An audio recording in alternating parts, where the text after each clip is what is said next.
nang sila ay makapagpamahala na may dunong at integridad at may busilak na puso. Naway sila ay magsilbing modelo ng magandang asal, katapatan, pagtsatsaga, pagkakaisa, katuwiran at pagmamalasakit sa kapwa. Ayon sa iyong kahabagan at kapangyarihan, sila ay iyong pagtibayin sa pagharap sa anumang mabibigat na hamon o suliranin na maaaring dumating muli sa aming bayan, at iligtas mo kami sa lahat ng panganib. Ipagkaloob mo na maharap namin ang anumang hamon ng mapayapa at buo ang loob, dahil ikaw ay kasama namin. Iyong pagpalain at bantayan ang aming sambayanan, at kami ay iyong ilayo at iligtas sa sinamang magtatangkang nakawin o sirain ang aming kapayapaan at kalayaan bilang iyong bayan. Iyong ilayo ang aming mga hukom sa paghato ng hindi makatarungan. Naway sila ay humatol batay sa katuwiran sa lahat ng oras. Gaya ng iyong sinabi sa iyong banal na salita, na ang isang bayan ay matatag lamang kung ang mga namumuno ay makatarungan, ngunit ito'y mawawasak kung sa salapi sila'y gahaman. Ipagtibay mo sa kanilang mga puso ang integridad, kahabagan, pagsunod sa iyong mga utos at tunay na karunungan, upang ang aming pamahalaan ay maging kalugod-lugod sa iyong mga mata, nang ang iyong mga biyaya na pagsulong at paglago ay aming makamtan at mapanatili sa mahabang panahon. Iyong hikayatin ang aming pamunuan at mga mamamayan na palagiang manalangin sa iyo, at ikaw ay aming hanapin habang kami ay tumatalikod sa aming mga kasalanan, upang kami ay iyong pakinggan at patawarin at pasaganahin ang aming bayan. Aming panalangin na magtiwala sa iyo ang aming mga pinuno, sapagkat ikaw ang pinanggagalingan ng lahat ng karunungan at biyaya. Maraming salamat, Panginoon, sa iyong pagtugon sa aming mga dalangin na ito, sa pangalan ni Jesus. Amen.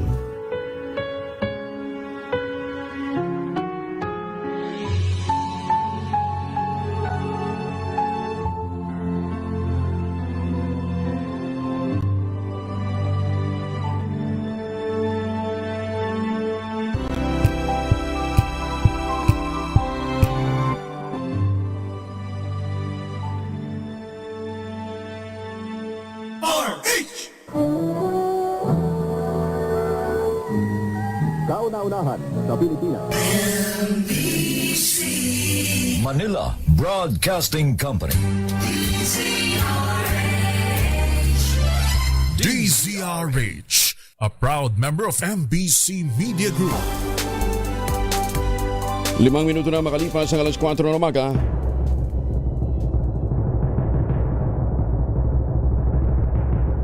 And the Golden Dove for Best Science and Technology Journalist goes to Angelo Palmones, DCRH. Ito na ang 28th KBP Golden Dove Awardee, Best Science and Technology Journalist, si Angelo Palmones sa Magandang Umaga, Pilipinas. DZRH, Magandang Umaga, Pilipinas, sa DZRH Radio, DZRH TV at DZRH Online. Kasama si Kuya Angelo Palmones. Magandang Umaga, Pilipinas.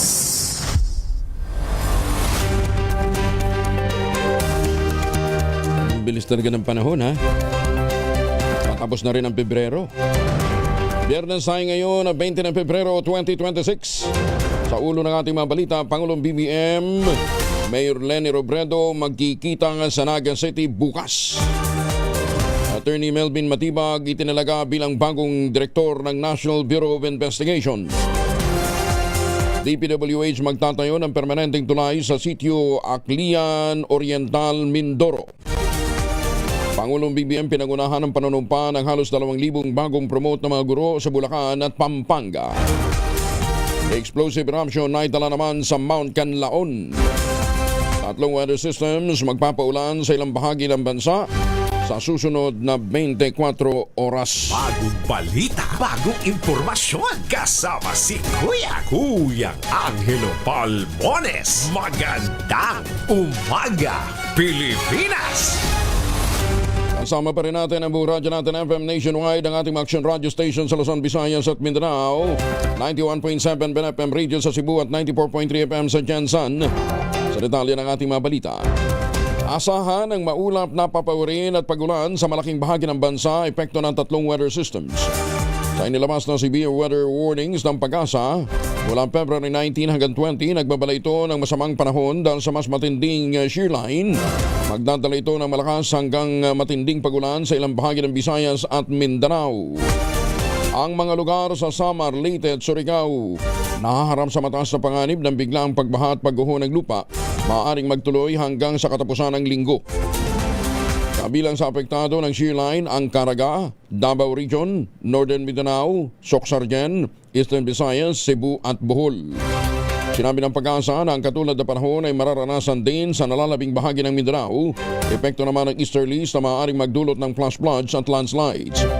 Samantala, makakaapekto naman ang northeast monsoon o amihan sa lagay ng panahon sa Cagayan Valley, Apayao, Kalinga, Aurora, Quezon, Metro Manila, rest of Luzon at ilang bahagi ng Visayas.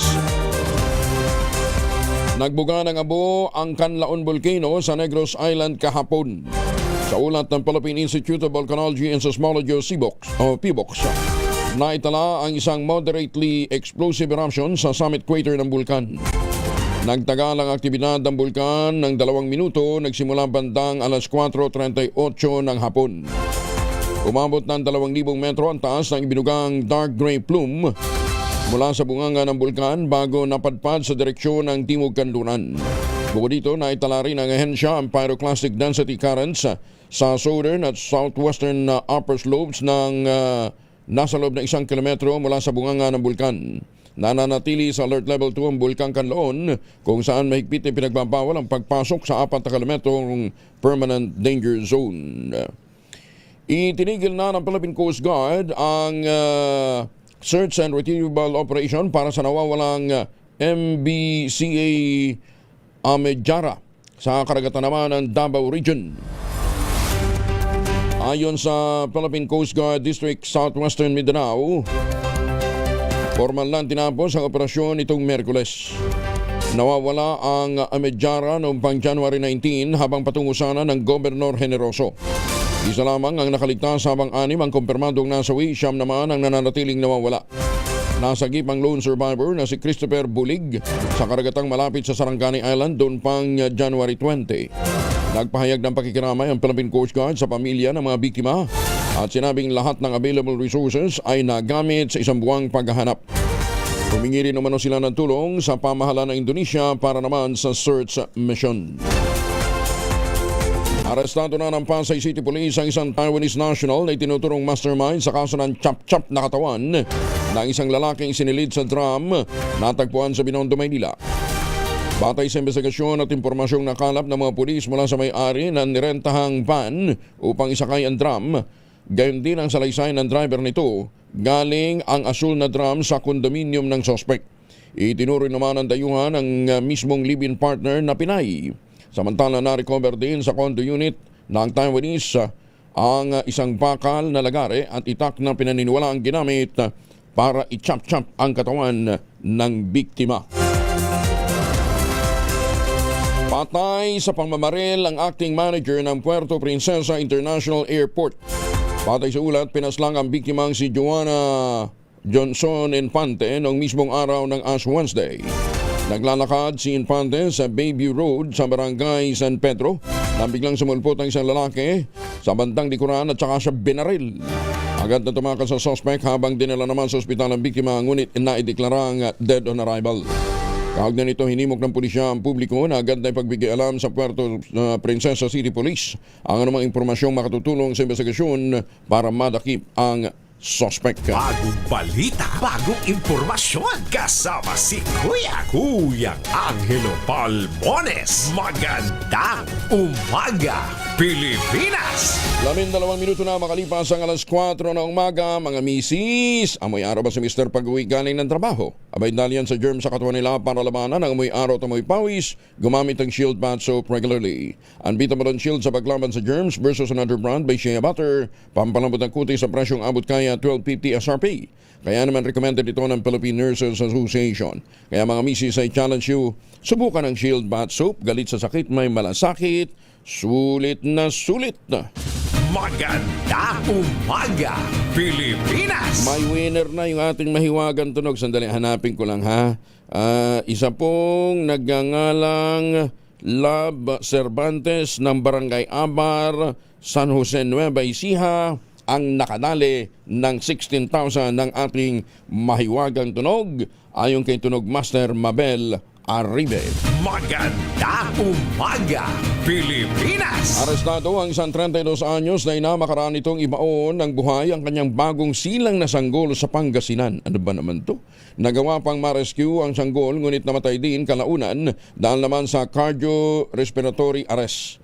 Ayon sa pulisya, isang negosyante ang nag-report sa barangay makarang mapansin ang mga mantsa ng dugo sa lupang sakahan.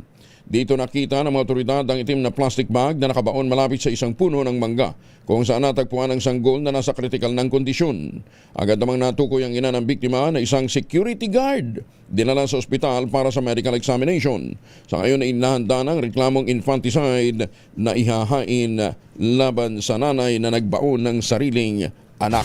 Maganda umaga, Pilipinas. Pansamantalang isasara ang ilang kalsada sa Las Piñas City bilang bahagi ng selebrasyon na ika-51 International Bamboo Organ Festival. Sa anunsyo ng pamahalaan lokal ng Las Piñas, apektado ng temporary road closure ang kahabaan ng Pidiego Serra Avenue mula Iglesia ni Cristo hanggang C5 Extension. Epektibo ito alas 7:30 hanggang alas 10 sa kagabi, gayon din ngayong araw, February 20, 21 at sa 23. Ang International Bamboo Organ Festival ay isa sa mga premier cultural event ng bansa kung saan ibinibina ang world-renowned bamboo organ, gayon din ang ilang lokal at international musical talents. Napunta tayo dyan ha. Maganda to. Para makilala yung bamboo organ natin.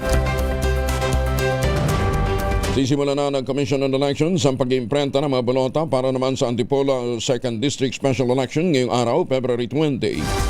Ayon sa COMELEC Ballot Production Committee, target nilang makumpleto ngayong buong araw ang pag-imprenta ng lahat ng 252,000 ballots. Gaganapin ang ballot printing sa National Printing Office sa Diliman, Quezon City. Inaasahang masisimulan mamayang alas 9 ng umaga. Kaugnay nito, inaanyayahan naman ng COMELEC ang mga observer at membro ng media na i-monitor ang aktibidad bilang bahagi ng paghahanda para sa special elections na kasado na sa March 14, kasunod nga ng pagkamatay ni dating Congressman Romy Acop.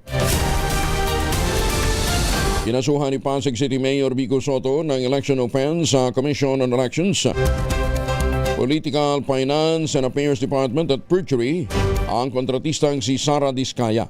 Kaugnay ito ng umano'y overspending o labis na paggastos sa Diskaya noong eleksyon, hindi tugmang detalye sa kanyang Statement of Contributions and Expenditures o SOSE at perjury para naman sa misdeclaration ng kanyang citizenship.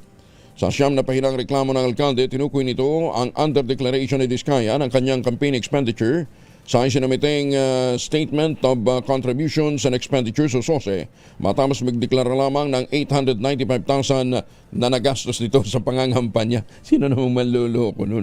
895,000 lang ang nagastos. Punto ni Soto, malinaw namang nilabag ni Diskaya ang allowable expenditure limit para sa pangangampanya. Nakagawa rin naman ng perjury si Diskaya nang i-omit ang ilang bagay sa kanyang campaign contribution. Kasalukuyang nakakulong na si Diskaya sa Lapu-Lapu City Jail hinggil sa pagkakasangkot sa manomalyang flood control project sa Davao Occidental. Matatandang komandinato si Diskaya laban kay Vico sa ilalim ng Unyon ng mga Gamay ng Bayan noong nakaraang eleksyon. Muling nagpaalala ang Office of Transportation Security o OTS sa lahat ng mga pasahero sa mga paliparan sa Pilipinas hinggil sa tamang proseso ng pagdadala ng mga baril at mga kahalintulad na kagamitan. Alinsunod ito sa direktiba ng Pangulong Bongbong Marcos na tiyakin ang seguridad, kaligtasan at komportableng biyahe ng mga pasahero sa mga paliparan. Nagungatan muling pagpapaalala matapos na haragin ng mga security screening officers ang dalawang hindi dineklarang pellet gun sa Ninoy Aquino International Airport Terminal 2 noong February 12. Ang mga nasabing item ay natuklasan sa check-in baggage ng isang pasaherong patungo sana ng Tacloban via Philippine Airlines Flight PR2987. Nakita ang mga prohibited items sa pamamagitan ng routine X-ray screening ni SSO John Paul Alexander Ramos na agad din pinagbigay alam sa kanyang mga kasamahan at sa checkpoint supervisor na si Gretchen Abenira.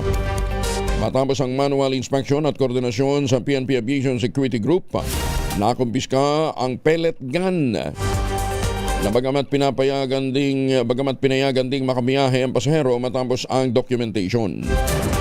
Binigyan din po ng OTS na ang mga recreational gun na kamukha ng tunay na baril ay sumasailalim sa mahigpit na Civil Aviation Security Regulations dahil maaari itong makasakit o mapagkamalang totoong armas. Paalala sa mga bihero, dapat ideklara ang anumang baril o katulad na gamit sa PNP Aviation Security Group bago pumasok sa security screening. Ang mga ito ay pinapayagan lamang sa loob ng check-in baggage o check baggage at hindi sa hand carry. At kinakailangan ng kaukulang mga papel at documentation bago ito tanggapin sa paliparan. Bagong balita, bagong impormasyon. Kasama si Kuyang Angelo Palmones. Magandang umaga, Pilipinas! 19 na minuto na makalipas ang alas 4 ng umaga.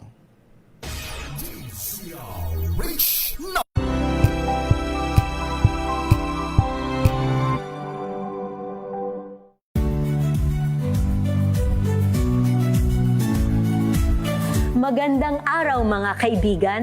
Ito po ang inyong balerina ng bayan, si Lisa Macuha Elizalde, na nag-aanyaya sa inyong samahan kami at ang aming mga espesyal na panauhin para sa kalahating oras ng masayang kwentuhan sa aming programang Art to Art, kung saan ang usapang sining at kultura ay para sa lahat.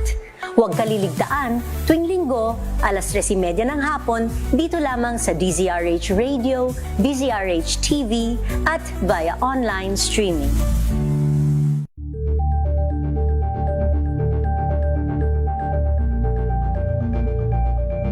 We've got you covered. From the hottest hits, exclusive interviews, to the bones fan meet experience, and hataw performances of your favorite stars. Saturdays, 12 noon. Ng oras sa buong kapuluan, mga mamis, po pwede tayong mag-laundry day today, ha? Kunot no ka ba kapag makapit, madikit at malupit naman siya?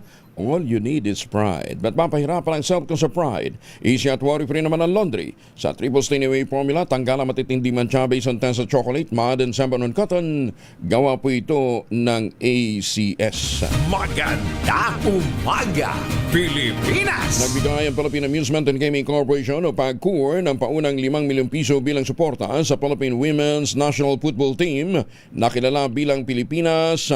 Pagsabak nito sa 2026 AFC Women's Asian Cup, gaganapin ito sa Australia March 1 hanggang March 21.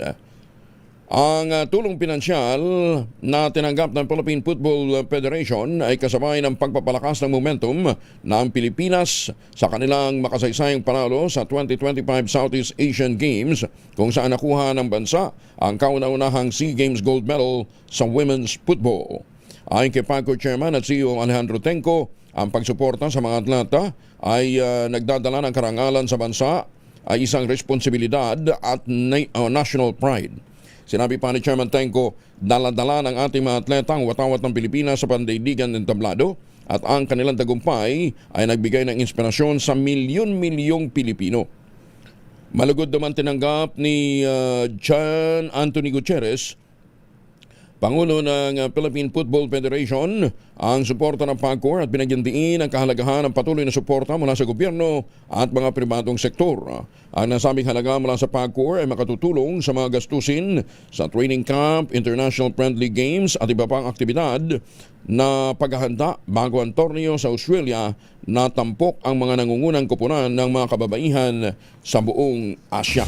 Maganda umaga, Pilipinas! Lalo pang palalawakin naman ng SM Prime Holdings Incorporated ang presensya nito sa Visayas sa pamamagitan ng pagtatayo ng mahigit sa 60,000 square meters ng leasable office space sa Cebu City na inaasahang matatapos sa ilang bahagi ng 2026. Matatagpuan sa kahabaan ng A. Soriano Avenue sa North Reclamation Area ang SM Cebu o SM City Cebu Towers. Naglalayong serbisyohan ang mga traditional corporation at business process outsourcing o mga BPO firms na naghahanap ng alternatibo sa Maynila dahil sa mababang gastos at hindi gaanong traffic. Ayon kay Alexis Ortiga, Vice President at Head ng SM Offices, patuloy ang pag-angat ng Cebu dahil sa maayos na infrastruktura, skilled na mga magagawa at matatag na sistema ng negosyo. Ang bagong SM Office Towers ay tatayo sa loob ng redeveloped SM City Cebu North Wing Complex. Bahagi ito ng integrated approach ng SM Prime kung saan magkakasama na sa isang lugar ang opisina, mall, tirahan, ganyan din ang National University Cebu Campus. Maayos yun O, isang opisina na lang, Tina. Nandun ang negosyo, nandun ang eskwelahan. Tapos nandun din ang mall. Sa datos mula sa Lakeview Property Consultants, 55% ang kabuuang provincial office take-up noong 2025 ay mula sa Cebu. 33% naman itong nagpataas sa demand kumpara noong nakaraang taon. Maganda umaga, Pilipinas! Mga war materials ng NPA nasabat sa isang counterinsurgency operation ng tropa ng gobyerno sa isang interior barangay sa Las Navas, Northern Samar. Detalye ng balita mula kay Jane Galit Bantayan, Aris 34. Jane, good morning. Nasabat ng operating unit ng 803rd Maneuver Company Regional Mobile Force Battalion ang iba't ibang uri ng war materials matapos na maglunsad ang tropa ng counter-insurgency operation sa barangay ng San Andres, Las Navas, Northern Samar kahapon. Itong mga war materials ay pag-aari ng New People's Army. Na-discover ng operating troops ang lugar na pinagtataguan itong mga armas sa pagitan ng barangay San Andres at barangay Rujas, bayan ng Las Navas, Northern Samar. Sa ulat, mismo rin ng isang former rebel returnee ang nagsumbong ng mga pinagdududahang New People's Army ay inilibing daw itong mga war materials sa nasabing lugar noong pang 2018. Nasabat ng tropa ang isang improvised shotgun, 4 rounds ng 12-gauge pellets, 60 rounds ng 5.56mm live ammunition, isang magazine, isang granada at 2 containers ng bigas at isang bote ng asin. Ang mga nakuhang mga war materials ay pansamantalang inilagay muna sa kustudiya ng 803rd Maneuver Company at ituturn over nito sa Philippine National Police para sa tamang disposisyon. Ang pagkakasabat ng mga war materials ayon sa tropa ay tinuturing na matagumpay na operasyon kung saan napigilan na magamit ang mga armas laban sa government forces at civilians. Mula sa Aksyon Radyo Katarman, RH34, Jane Galit Bantayan ng DZRH. Una sa Pilipinas, una sa Pilipino. Daghang salamat, Jane Galit Bantayan. Maganda umaga, Pilipinas! Ay baka may mga lakad ho kayo, huwag niyong kalimutan magbaon ng proteksyon laban sa mikrobyo. May 2 formulation ng family alcohol na pwede nating pagpilian. Yung family 70% ay isopropyl alcohol, especially prepared for clinics, hospital, pharmacies, laboratories, pero okay na okay din po yan sa mga households. Very effective sa disinfection at sterilization. Ganyan ang bagsik ng family, 70% ay isopropyl alcohol. Maghapon man natin gamitin, no problem. Hindi po manuno yung ating mga kamay dahil meron po itong moisturizer. Yun namang mabangong family rubbing compound improved alcoholone. Yan yung mabangong isopropyl alcohol na ginagamit po ng mga masahista, mga barbero, mga doktor, mga nurse, mga kumadrona for sponge bathing and other cleansing purposes. Family rubbing alcohol parang DZRH buk na sa mahabang panahon. Mabibili sa namang butik at convenience stores nationwide. Family rubbing alcohol hindi lang pampamilya, pang sports pa. Paghahain ng warrant of arrest sa barangay Kilamada, Matalam, Cotabato Province. Nagresulta ng 3 patay. Alamin natin kung bakit ganun kamadugo ang naturang pag-aresto sana mula kay Jun Di Makutak, Aris 19. Assalamualaikum, Brother Jun. Alaikum-assalam, Kuyang Angel. Nagkaputukan nitong umaga ng Huwebes sa bahagi ng Barangay Kilada, Matalam, Cotabato Province, habang inihahain ng Matalam PNP ang 2 warrant of arrest laban sa isang Ian Manyal, 30 years old, wanted sa mga kasong karnaping at droga. Ayon sa kapulisan, nanlaban umano ang suspek at ng 2 kasamahan nito ng maulinigan ang paparating na operating team ng Matalam PNP, Cotabato Provincial Police Office, PIB, PIU, 1st and 2nd PMFC, 45th SAC PNP SAF at 40 Infantry Battalion ng Philippine Army. Bumulagtang 3 na kinilalang sina Ian Manyal, ang target suspect, Ryan Aplal at isa pang kasamahan na walang pagkakakilanlan. Na-recover ng operating troops mula sa tinitirhan ng 3 ang mga armas, isang Garand rifle, isang granada at isang short firearm at mga bala. Nabatid ng target suspect ay kabilang sa top 1 provincial level most wanted person sa listahan ng Cotabato Provincial Police Office. Mula sa Central Mindanao, RH19, Jun Di Makutak, DZRH, una sa Pilipinas, una sa Pilipino. Sukran, Jun. Maraming salamat. Halos 23 million pesos na lagaan ang hinihinalang shabu na itinago sa mga CCTV camera ang nasamsam ng Bureau of Customs sa 2 unclaimed at abandonadong kargamento sa Ninoy Aquino International Airport Complex sa Pasay City. Nagugat ang pagsusuri sa mga naturang bagahe matapos makatanggap ang BOC ng derogatory information mula sa PDEA hinggil sa kinahinalang laman nito. Sa ulat ni Customs Commissioner Ariel Nepomuceno, parehong idiniklarang CCTV kits ang package na naharang ng mga tauhan nito sa OBC Warehouse na NAIA Complex. Nagmula umano ang unang package sa Malawi, Africa at naglalaman ng mahigit 2 kilo ng shabu na nagkakahalaga ng 16.1 million pesos. Ang ikalawang package naman ay galing sa Johannesburg, South Africa. Nagkakahalaga naman ng mahigit 6.8 million pesos ang laman nitong shabu. Nasa kustodiya na ng Philippine Drug Enforcement Agency o PDEA ang nakumpiskang ilegal na droga para sa tamang kustodiya, disposisyon at karagdagan pang investigasyon. Pinabulaan na naman ang palasyo ang kumakalat na ulat sa social media na papalitan na sa pwesto si Customs Commissioner Ariel Nepomuceno. Itong nilinaw ni Palace Press Officer Undersecretary Claire Castro matapos kumalat ang nasabing dokumento ng pagtatalaga sa kanya o pagtatalaga ng bagong pinuno ng ahensya. Ayon kay Castro, paiimbestigahan nila ang naturang dokumento sa National Bureau of Investigation para matunton kung saan ang gagaling ang maling impormasyon. Natatandang itinalaga si Nepomuceno noon lamang June 30, 2025 habang kumalat naman ang peking appointment paper na may petsang February 2, 2026. May tumatrabaho talaga kay Commissioner Nepomuceno. Meron talaga itong malaking nasagasaan. Tumutok sa DZRH at manalo ng instant 1,000 pesos sa Malakas promo kasama ang Pride Detergent. Malakasan ang makinig at manood sa DZRH! Ang tropa ni Sherwin Alparo ay nandyan sa Barangay 400 Jaime de la Rosa, Tortosa, Sampaloc, Maynila. Ayan ha. Siyempre kasama nila ang tropa ng Pride Detergent at saka yung grupong Pogi.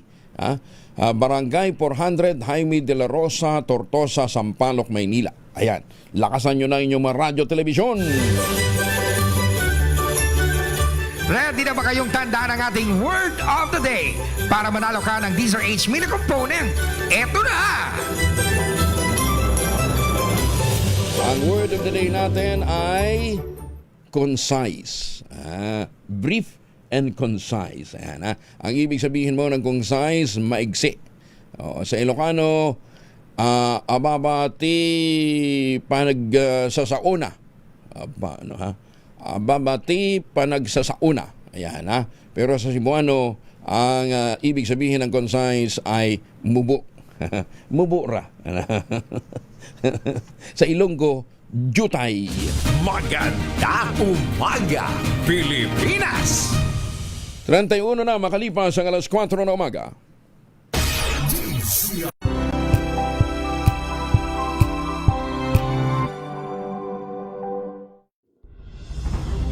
Tuloy-tuloy ang pagtulong, tuloy-tuloy ang pagseserbisyo, at tuloy-tuloy ang balitaan kasama si May Binauhan sa Operation Tulong mula Lunes hanggang Biyernes.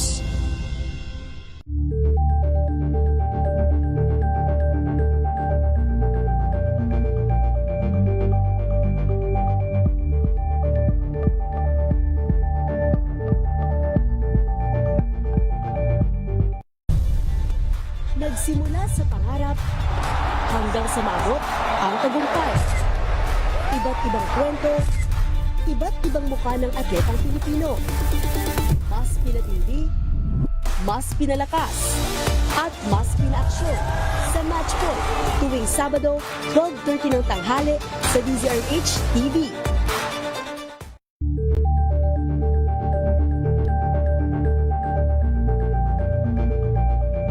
Alamin ang mga maiinit na isyung pambayan, mga balitang kailangan mong malaman, usapin sa pamahalaan, politika, ekonomiya at kabuhayan. Ito ang mga dapat mong malaman, pakialaman at pag-uusapan dahil kayo ang tinig ng mamamayan dito sa Damdaming Bayan. Live sa DZRH Radio, DZRH TV at DZRH Digital. Kasama sina Lakay, Deo Macalma at Elaine Apit. Araw-araw, Lunes hanggang Biyernes. Damdaming Bayan.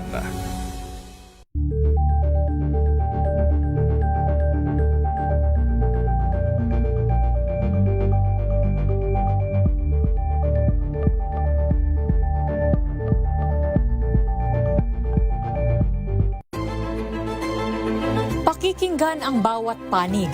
When you fight for justice, think about the queer people. Kung hindi kami magkukwento, sino ang magkukwento para sa amin? Ang mga panawagan, ipababatid. Hindi talaga ito masusing pinag-aralan ng gobyerno. The women who are beaten and abused. It's time to listen to their voices. Tunghayan ang iba't ibang boses, mga kwento mula sa iba't ibang anggulo. Dito lang sa Point of View. Mapapanood tuwing linggo, alas 12 ng tanghali sa DZRH TV.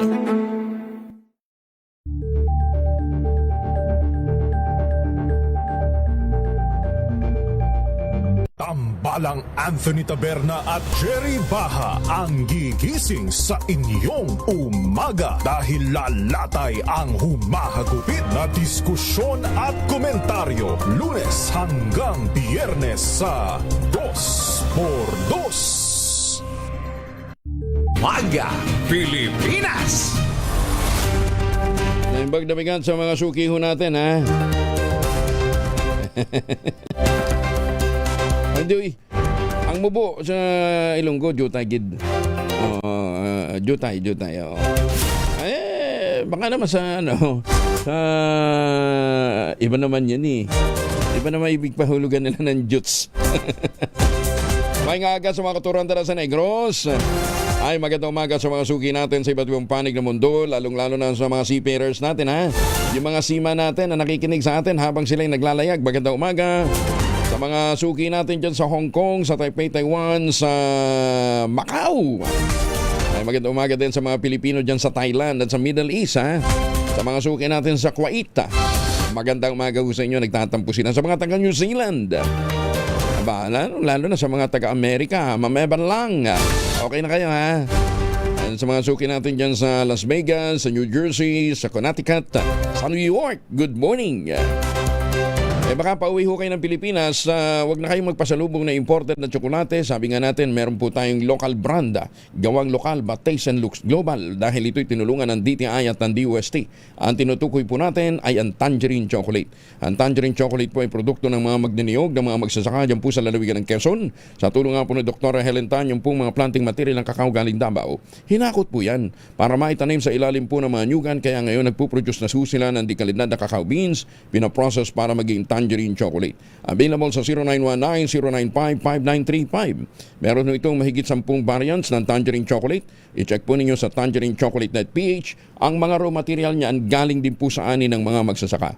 Tangerine Chocolate 100% gawang lokal but taste and looks global dahil tinulungan nga ito ng DTI at ng DOST. At sabi nga ni Dr. Helen Tan, sino bang magmamalasakit sa Pilipino kundi ang kapwa Pilipino? Kaya sa bawat tangkilik natin ng Tangerine Chocolate, pinalalakas natin ang loob ng ating mga magsasaka, pinalalakas natin ang ating lokal na ekonomiya. Maganda umaga, Pilipinas! Uy, congratulations kay Epi Quizon. Nakapagtapos sa kolehiyo sa edad na 53. Sabi naman sa inyo, walang edad ang pagtatapos o pagtupad ng pangarap na makagraduate. Detalye ng balita mula kay Gorgie Rula. Gorgie, good morning! Finally, nakapag-graduate na si Epi Quizon pagkatapos niyang mag-aral sa De La Salle University noong 1996. Ngayon lamang siya nag-graduate. Ipinost ni Epi sa kanyang Instagram account ang kuha niyang nakatoga bago siya umakyat ng stage para tanggapin ang kanyang diploma. Nakapag-graduate na rin siya sa edad na 53. Ipinatunayan niyang wala sa edad, basta may determinasyon ka ay magtapos ka ng kolehiyo at magagawa mo. Bukod pa riyan ay inalay niya ito sa kanyang namayapang amang si Dolphy. Matagal na raw kasi niya itong ipinangako sa namayapang Comedy King. Ang sabi ni Epi sa kanyang IG post, bahagi ng kanyang caption, "You did not just graduate, you fulfilled the promise. You honored your father's memory. You gave your mother the gift of completion. You showed your siblings that perseverance runs in your shared blood. You proved to your children that a vow, no matter delayed, is sacred." End of quote. Pinutakti ng pagbati si Epi sa post niyang iyon at ilan sa mga nag-congratulate sa kanya ay si Claudine Barreto na close kay Mang Dolphy nung ginagawa nila ang Home Along the Riles at si Elijah Canlas na co-actor ni Epi sa ginagawa nito ngayong stage play na About Us But Not About Us. Congratulations kay Epi Quizon. Gorgie Rula po nag-uulat mula sa showbiz ng DZRH. Una sa Pilipinas, una sa Pilipinas. Maraming salamat, Gorgie. Congratulations, Epi. Suspect naman sa robbery hold up sa Turil, Davao City na aresto sa hot pursuit operations. Detalye ng balita mula kay Jun Soter mula sa Action Radio Davao. May buntag ni mo, Jun. Mayong buntag usab, Kuyang Angel, nadakip na mga otoridad ng isang suspect na nakilalang si Rusty matapos ang isinagawang follow-up at hot pursuit operation kaugnay ng robbery hold-up incident na naganap sa People's Bread Bake Shop sa Cruising Bayabas, Turil, Davao City. Ayon sa report, bandang alas 3:49 ng hapon, kahapon, Pebrero 19, 2026, ng pangunahan ni Police Colonel Manan Caracas Moarip, Acting City Director ng Davao City Police Office, kasama ang matauhan ng Police Station 8 sa pamumuno ni Police Major Bautista at mga intelligence operatives ang operasyon upang matuntun at madakip ang sospek. Layunin ng hot pursuit operation na agad na mahuli ang sospek, matiyak ang kaligtasan ng publiko at maiwasan ang posibleng karagdagang kriminal na aktibidad sa lugar. Patuloy pang investigasyon ng kapulisan kaugnay sa insidente. Ito si Jun Suter para sa DZRH. Una sa Pilipinas, una sa Pilipino. Daghang salamat, Jun Suter. Iniutos naman ng Pangulong Bongbong Marcos Jr. kay Public Works Secretary Vince Dizon na bilisan ang konstruksyon ng Udalo Bridge. Sa bahagi ito ng Abra de Ilog, Puerto Galera Road, isa sa missing link ng Mindoro Circumferential Road na mahigit 3 taon nang nakatenga. Sa ginawang pag-inspeksyon ni Dizon sa Udalo Bridge, sinabi nitong mahalagang bilisan ang konstruksyon ng natitirang 25 lineal meters na awang ng tulay para mabawasan ang pagtitiis ng mga residente na kinakailangan pang lumusong sa tubig para lamang makatawid. Doon sa Udalo Bridge, sinabi ni Dizon tatapusin din ng ahensya ang halos 7 kilometrong putol na bahagi ng Mindoro Circumferential Road matapos kanselahin ang kontrata ng mga diskaya. Nakakalungkot kasi buhay ng tao yung pinaglalaroan dito, di ba? Nakita mo naman kanina yung mga nagmumotor. Buti ngayon summer, nakakadaan si Kahoy. Paano pag tag-ulan, di wala na makakadaan dyan. Tapos kung ikaw naglalakad Kahoy, sino bababa ka dito, agaw buhay pa pagbaba dyan. Ang lupit Oo nga naman. Sek, ituloy mo yan Sana nga matapos ka agad. 33 anyos na lalaking guro sinintensya ng habang buhay na pagkabilanggo sa kasong child abuse. At ito'y naaresto naman sa Burgos, Pangasinan. Detalye ng balita mula kay Freddy Pajardo, Aris 38. Masantos siya kabasani Chikamin sa ating masuki dyan sa Pangasinan, Freddy. Masantos siya kabosan Kuyang Angel. Ilang taon ding hinintay ng minor de edad na estudyante ang katarungan sa ginawang kalapastanganan sa kanya ng itinuring niyang ama sa paaralan na kanyang guro na 33 anyos na residente ng Alamino City, Pangasinan. Matapos magbaba na ng hatol kahapon ang Regional Trial Court Burgos ng desisyong Mitimus Order for Sentence para sa paglabag sa Section 5B Article 3 ng Republic Act 1716 of Child Abuse sa ilalim ng apat na criminal case number B-1545 to B-1548 na may petsang February 19, 2026, reklusyon perpetua o habang buhay na pagkabilanggo ang hatol without eligibility for parole and such accessory penalties provided by law respectively. Ayon kay Burgos OIC Chief of Police Captain Jason Aurelia, ngayong araw ay nakatakda ng ilipat sa BGNP Burgos ang sentensyadong guro. Mula sa Action Radio Pangasinan, ito si Freddy Pajardo, Aris 38 nag-uulat para sa DCRH, una sa Pilipinas, una sa Pilipino. Maraming salamat, Freddy. Samantala, mag-asawa arestado naman sa operasyon laban sa iligal na droga sa Zambales. Detalye ng balita mula kay Danny Kumilang, Aris 37. Danny, good morning. Naaresto ang isang mag-asawa sa isinagawang bypass operation ng mga operatiba ng San Felipe Municipal Police Station sa pamumuno ni Police Captain Nino Ryan Openga, 1:20 na madaling araw sa Barangay Santo Niño, San Felipe, Zambales. Isinagawang operasyon matapos ang serye ng surveillance at beripikadong impormasyon kaugnay sa umano'y patuloy na pagbebenta ng illegal na droga ng mga suspect sa nasabing lugar. Matapos ang matagumpay na transaksyon sa pusor buyer, agad silang inaresto ng mga operatiba. Nakumpiska mula sa mga suspect ang 5 sachet ng hininalang shabu kabilang ang ginamit na bypass money. Ang mga nakuhang ebidensya ay minarkahan, kinunan ng larawan at isinailalim sa inventaryo sa presensya ng mga itinakdang saksi. Kasalukuyang nasa kustudiya na ng pulisya ang mga suspect para sa wastong dokumentasyon at pagsasampa ng kaukulang kaso. Danny Kumilang, RH37, DCRH, una sa Pilipinas, una sa Pilipino. Maraming salamat, Danny. May paaba kay Kayungan sa mga suki natin dyan sa Pampanga. Maganda umaga, Pilipinas! Tumutok sa DZRH at manalo ng instant 1,000 pesos sa Malacash promo kasama ang Pride Detergent. Malakasan ang makinig at manood sa DZRH! May nahuli agad si Sherwin Alparo. Sherwin, good morning. Yes, gandang umaga. Kuya Angel, dito nga sa Jaime de la Rosa sa Tortoso sa Sampaloc, Maynila, makikita mo yung napakahaba at napakaagang pila ng ating mga kababayan na humihingi ng tulong sa DSWD Region 4. Ayan, ayan. Mula pa yun doon sa dulo ng kantong ito hanggang dito, hanggang sa palibot na ito, buong bloke. Halos 2 bloke yung pila na nakita natin na natutulog sa daan? Natutulog. Ano ba naman ng pila. Nakapila na yan. Nakapila na sila. Para Bakit kinakailangan pumila ng ganyan? Bakit kinakailangan pumila ng ganyan, Sherwin? Yun ang hindi ko rin maintindihan sa pamahalaan. But kailangan... alam mo, yan yung pinatigil nung panahon ni Mayor Digong. Pinatigil niya na yan, di ba? Oo. Pero wala nang pila, ba't ngayon balik na naman? Magandang umaga po. Ano pong pinipila nyo po dito? Pinipila po namin yung para makakuha kami ng pera, mga masakit namin, para makapasok po kami sa DSWD po. DSWD ho? Opo. Ano pong sakit nyo po?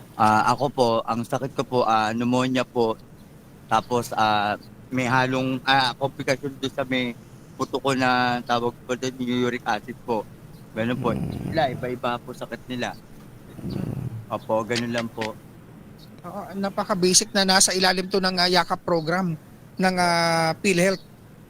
At hindi natin alam na, mukhang hindi nila alam. Alam nyo ba yung yakap program ng PhilHealth? Alam ko po yun. Hindi ko kayo nag-undergo doon sa programa na yun ng PhilHealth? Hindi pa po ako nakakapag doon. Iba yun. Mukhang ayun yung karamihan sa mga sinasabi nila na hindi nila alam na merong programa yung PhilHealth lalo na doon sa mga basic medicines na maintenance medicine. 75 medisina yung available doon sa mga partner dispensing hospital at saka mga pharmaceutical company na maaring makuha yung ating mga kababayan, lalo kung maintenance medicine lang naman kailangan. At eto, mula pa ho kayo kagabi. Good morning po. Kailan pa ho kayo nakapila? Ay, kanina pa po alas 9 ng gabi. Tapos, hanggang ngayon ito. Pero by 7 o'clock, mag-open na po ang DCRA. No. Naka-wheelchair lang ho kayo, mag-isa lang kayo? May kasama po ako yun. Pero kaya ko po kahit mag-isa. Ano pong kailangan nyo po sa DSWD? Ano po, hingit po ng tulong, pambili ng gamot. Para saan pong gamot? Stroke po ako. Na-stroke kayo, so yung maintenance medicine nyo para sa high blood? High blood at saka sa lahat na pagkain pati, di ba? Pero importante gamot. Hindi lang, may mga kapatid tayo dito na Si Angelo. hindi po ako si Angelo. Si Angelo po nasa studio. Sa studio siya. Oo. Hello, sir. Kumusta good na kayo? Mabuti ho Ako naman. lagi nakikinig sa DCRH. Ayan, opo. Yan. Mabuti na, chimpaw ko si sir, nandito. Oo, sige. Nagro-robing siya. Oo. Sherwin. At Angelo, yan, may mga kapatid pa tayo na mga wala ng paningin na ano oras ho kayo nandito na sa pila? Alauna pa lang po, madaling araw. Paano kayo nagpunta rito? Mag-isa lang kayo? Opo, sumakay lang po ng Joyride, may baston. Kasi dati nagpunta na kami dito, sa haba ng pila, nahilo kasama ko, hindi na sumama. Kaya nag-ano na lang, nagbaka sakali na lang. Lakay, Angelo, mukhang may problema talaga dun sa disseminasyon ng impormasyon na napakarami na maaaring maka-avail ng programa ng yakap ng PhilHealth. Pero andito sila sa DSWD para pumila para sa pangailangan nilang gamot. Kasi Sige, yun sige. yung alam nila. I-coordinate natin na maayos yan, Sherwin, ha? Ganun talaga. Malu. I-note natin to at pakibigay kay MA. Kay Secretary matawag natin kay Rex, baka Secretary. may panawagan kayo kay Pangulong Marcos. Ay, sir, sana po, tulungan niyo po. Ang daming naghihirap. Ito nagsasadya sa mismo dito sa DSWD para makahingi ng tulong. Sana po lahat matulungan nyo. Napakadami, Angelo. Ang pangalan niyo po, nanay? Ruth Daso. Taga saan kayo? Ang province ko po ay Basay, Samar. At taga-Basay Samar si nanay. Nandito ako nakatira sa Pandakan po. Oo. Nay!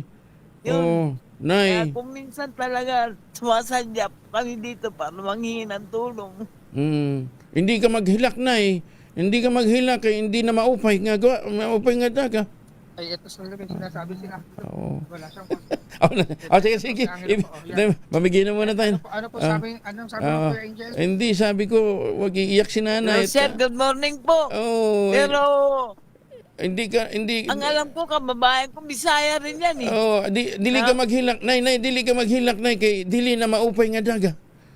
Hindi na maupay nga daga. Ha? Hindi narinig eh. Oo. Sige. Ayan, sige, Angel. Maraming salamat, nanay, ha? Natin po yung inyong Sherwin, sa pamahalaan. Sherwin, Angel. abutan mo na nga muna ng 1,000 si nanay. Okay. Dahil nanay, Ayan. kaibigan ni Angelo, eto, may pinapaabot siya sa'yo. Salamat, sir. Salamat. Sir, maraming salamat, sir. Sana po, sasadya talaga ako doon sa DCRH sa may, malapit sa Rojas Boulevard, di ba? Sabi ko, sasadya ako doon, hihingi akong tulong sa inyo talaga. Diyan na lang, Nay, kasi baka maagawan pa kayo sa pila. Namin, Oo, sige. I-note natin to. Patrabaho natin to kay Mangingi ka pero naghihirap pa bago ka matulungan. Sige, natin yan sa operation tulong. Ipaparating po natin sa Office of the President itong sitwasyon nyo dito sa dito yan sa Barangay 400 sa may Jaime de la Rosa Street. Alam mo ba na taga dito pala si Jaime de la Rosa?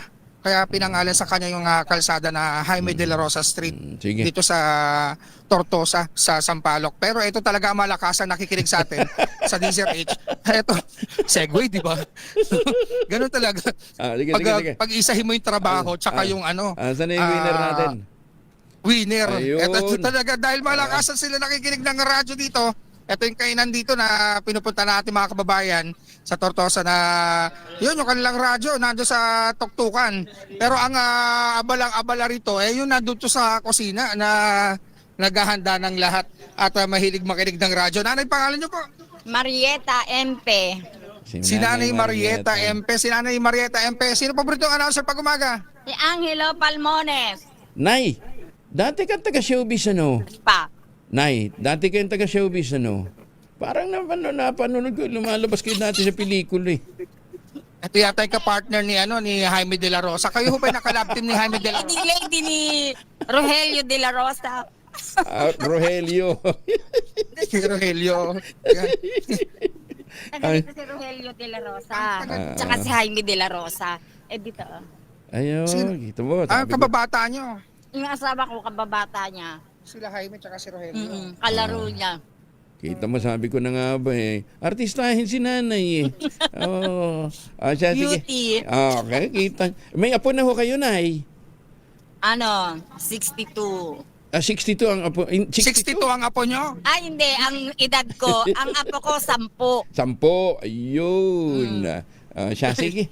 Dahil sino pa rin yung announcer tuwing umaga sa DZRH? Si Angelo Palmones. Dahil pa rin yung 60 Angel ito meron ka 1,000 pesos. Ay, thank you. Thank you po, Angelo Palmones. Walang ano man po. Galing ho yan sa bulsa ni Sherwin ang totoo. Ang madadagdagan pa. Ay, talaga madadagdagan po yan kapag nasagot nyo yung ating word of the day. Ano po yung word of the day natin? Concise.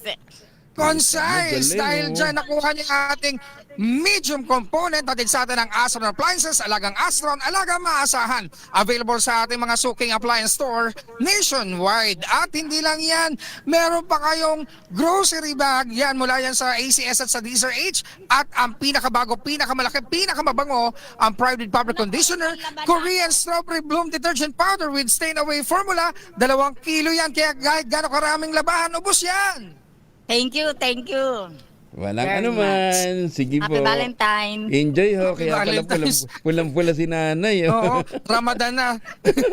Kaya sa mga kababayan natin nais manalo ng 1,000 pesos, lagi tumutok sa DZRH. Baka na ang susunod nating winner sa DZRH Malacash promo kasama ang Pride Detergent. RH number 6, Sherwin Batalfaro, DZRH. Una sa Pilipinas, una sa Pilipino. Maraming salamat, Sherwin.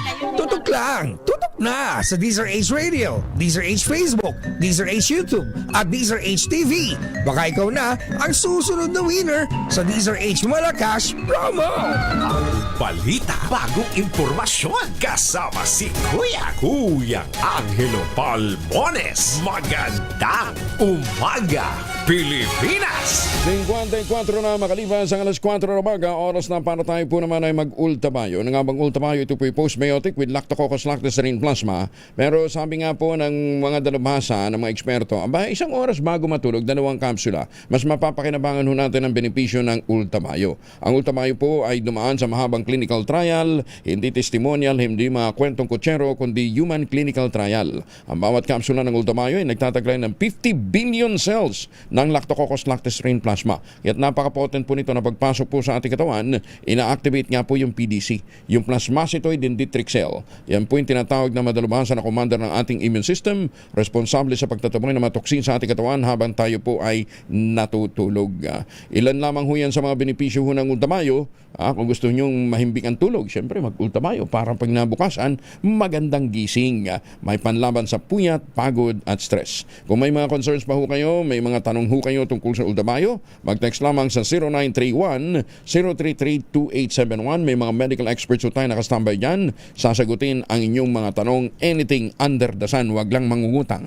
Yan. Ang ultamayo po ay registrado sa Food and Drug Administration, halal certified. Available po ito sa Mercury Drug, syempre, HB1 Plus Pharmacy, Mesco Drug at Curamed.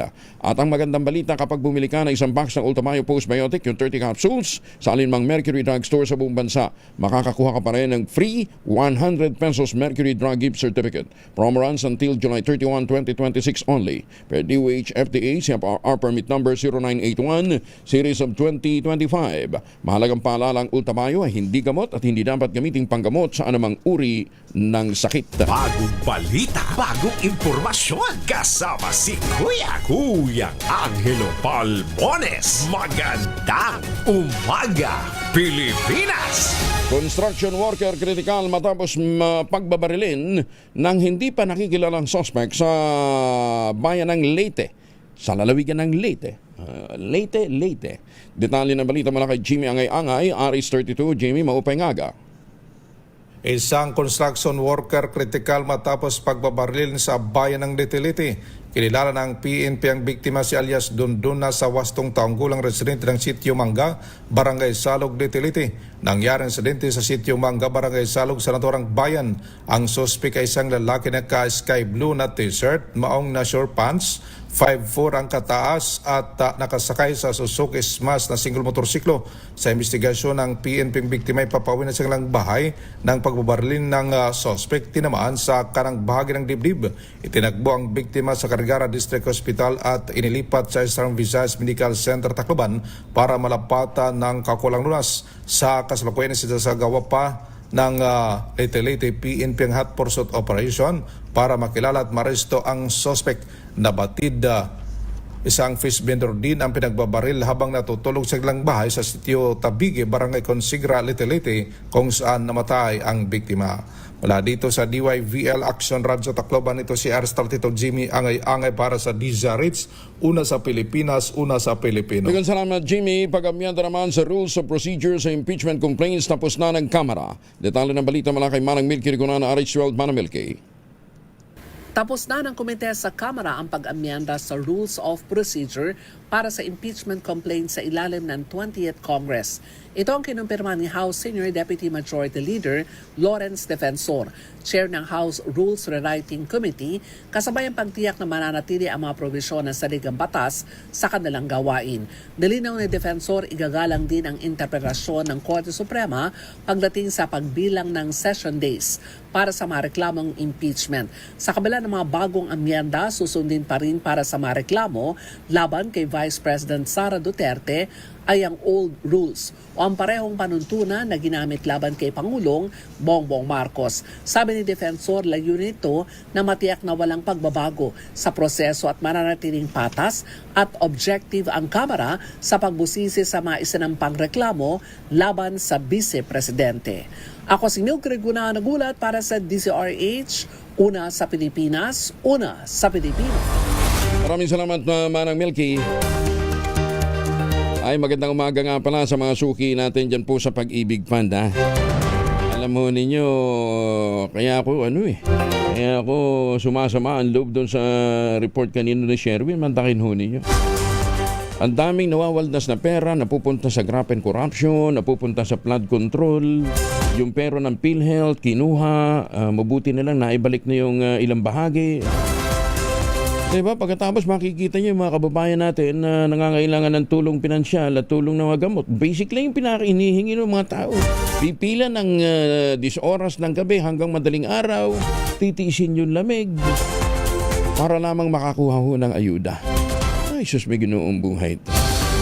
Samantalang may mga ahensya ng gobyerno na nagtatampisaw sa luho. Gamit ho ang mga nakulimbat nila sa pondo ng bayan. Ay, Senate Blue Ribbon Committee, kumusta na ho kayo, ha? Ito. Tatandaan nyo, diniscuss natin noon yung pagbili ho ng Pag-ibig Fund ng preferred shares para po sa mega-wide construction. 10 billion pesos ho yun. Alam ho niyo ba't nakakapanggalaiti ho itong pagbili ho ng preferred shares? Ang preferred shares ho kasi, pautang, parang pautang na walang due. Bahala si Batman kung kailan mag-due yan. Ano ha? Paano mo maibibenta kung halimbawa mahina ho, palugi yung kumpanya?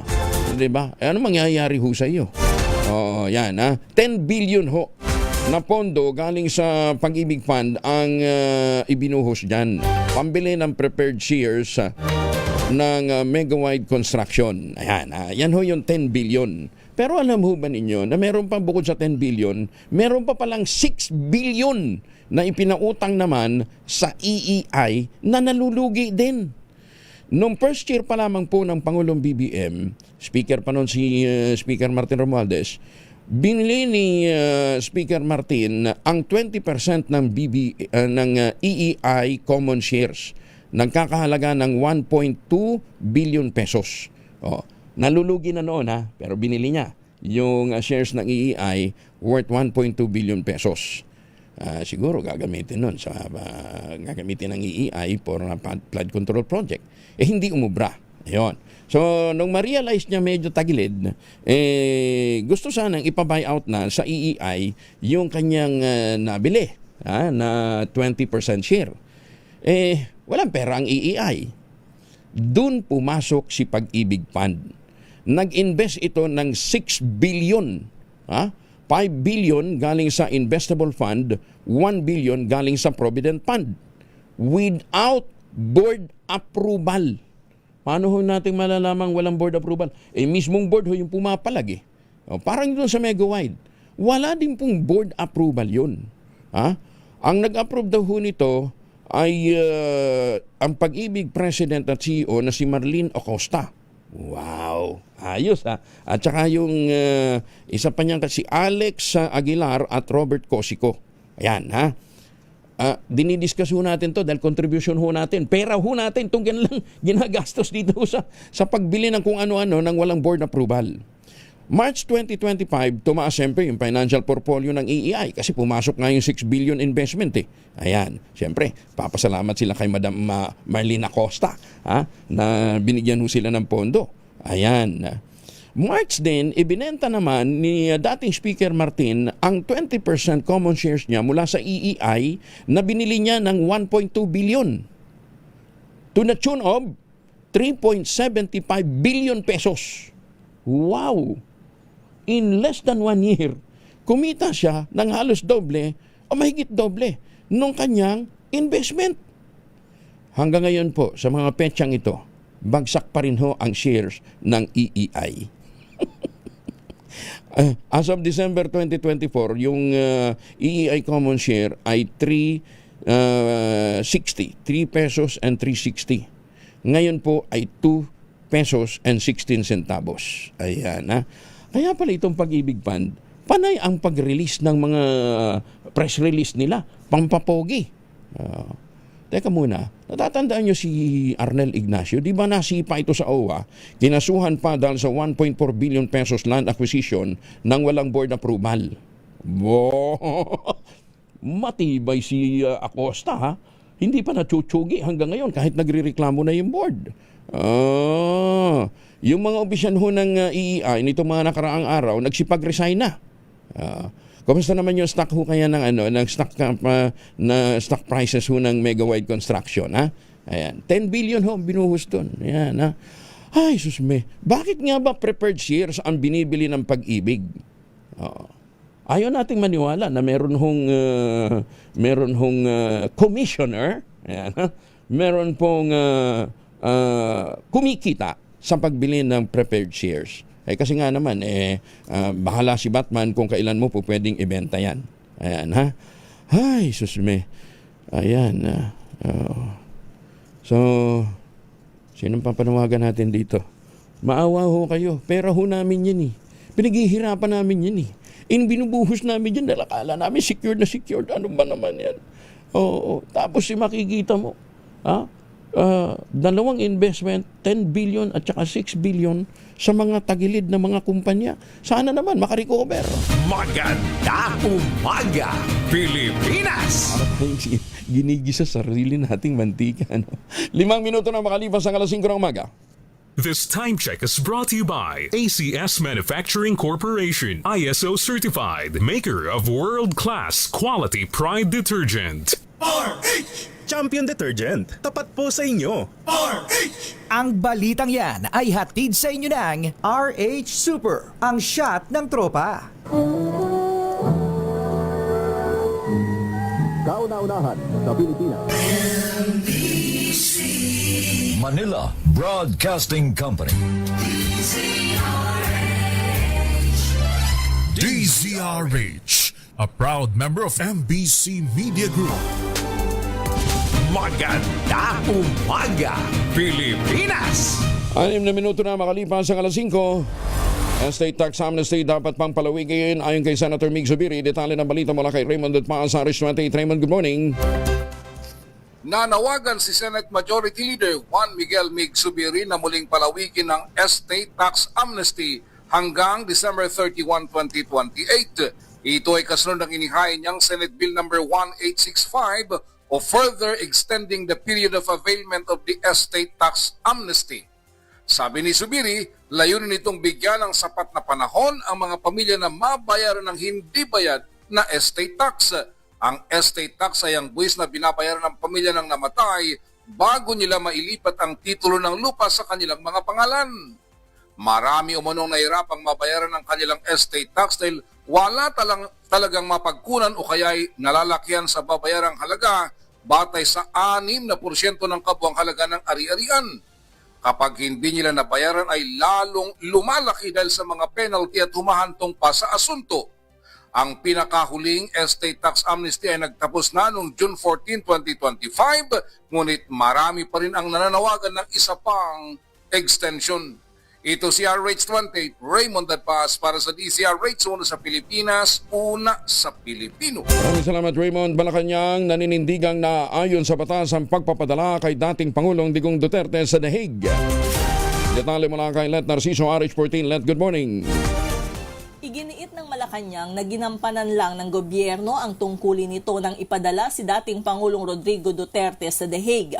Ginawa ng palasyo ang pahayag matapos maglabas ng waiver ang dating Pangulo na hindi siya dadalo sa kanyang confirmation hearing. Idinahilan nito na hindi niya kinikilala ang jurisdiksyon ng International Criminal Court at kinidnap lang umano siya. Pero ayon kay Palace Press Officer Claire Castro, ang naging hakbang ng administrasyon ay nakaangkla sa Section 17 ng Republic Act 9851. Malinaw niya sa batas na kung ang isang kaso ay dinidinig na sa International Tribunal, maaaring hayaan ng gobyerno na doon na magpatuloy ang proseso. Ipinaliwanag din ni Castro na bukod sa pakikipag-ugnayan sa Interpol, may tinatawag na residual obligation ang Pilipinas kaugnay ng panahong miyembro pa ito ng ICC. Kaya kahit hindi niya kinikilala ng pamahalaan ang kasalukuyang jurisdiksyon ng ICC, ibang usapin kung ang mga aksyon ay naganap noong saklaw pa ang bansa ng nasabing korte. Ito si Let Narciso para sa DZRH, una sa Pilipinas, una sa Pilipino. Maraming salamat, Let. Samantala, hinatulan ng 10 taong pagkabilanggo ang isang British couple matapos akusahan ng pang-espiya sa pamamagitan ng Round the World Motorcycle Tour sa Iran.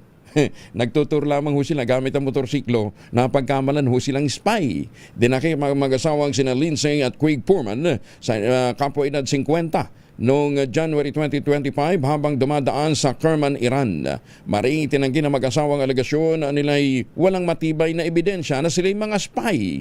Maring kinundina ng British Foreign Secretary na si Yvette Cooper ang hatol at tiniyak na hindi titigil ang gobyerno ng United Kingdom hanggat hindi na ililigtas na makakauwi ang mag-asawa.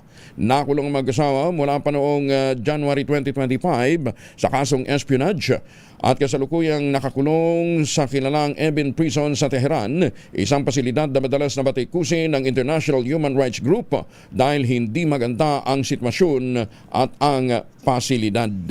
Ayun. Doon ho inilalaban ng gobyerno ang kanilang mga citizen. Kasi napagkamalang mga spy. Kasi nagtutur lang eh. Ay, sus may Ginoo. Dito ho sa atin, extra ordinary rendition. Magandang umaga, Pilipinas! Ay, teka muna. Pag-uusapan nga pala natin yung babala natin sa mga madalas na nagpupuyat, lalong-lalo na sa mga nasa call center. Ngayon po ay Cancer Awareness Month. Meron ho mga programang itinataguyod ang mga eksperto natin kaugnay po ng Cancer Awareness Month. Pag-usapan ho natin ang pagpupuyat dahil ang pagpupuyat pala isa ho sa mga pangunahing dahilan ng problema ho sa cancer. Ano, ha? Kasama na natin si Ginoong Brian Posadas ng Theoxis Health Ventures. Isa ho ito sa mga ekspertong pharmacist dito ho sa Pilipinas. Sir Brian, good morning. Good morning, Kong Angel, at good morning sa mga tagapakinig natin, no, at nanonood dito sa programa Ang Magandang Umaga Pilipinas. Tapos na yung convention ng cancer awareness? Hindi pa, no? Actually hanggang Saturday siya, pero yung kasama yung mga mga lahat, no, yung open to all hanggang today. No, so kahapon si Secretary Herbosa was also there. Tapos may mga iba pa, Secretary Ona before, no, was also there, no. And Dr. Eric Tayag, some other doctors na mga kilala din, no, was also there, and our experts pagdating sa usapang cancer was there sharing their inputs at mga ginagawa, no, para sa cancer. Pero ang tindi pala ng problema ng Pilipinas sa cancer, ha? Lalong-lalo na tumataas siya. Actually, Kong Angel, ano siya? It's a global trend.